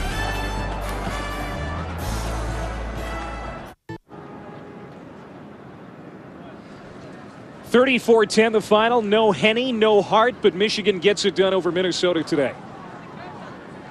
Like I said so many times today, when you're traditional power and you get embarrassed, you got two choices. You can wallow around and have a terrible season, or you can fight back. And the senior leadership and the veteran staff, headed by Lloyd Carr, and I think, frankly, Jake Long, just did a great job of pulling this team off the carpet, and now they're in the hunt, and they really have a legitimate chance to be champions again.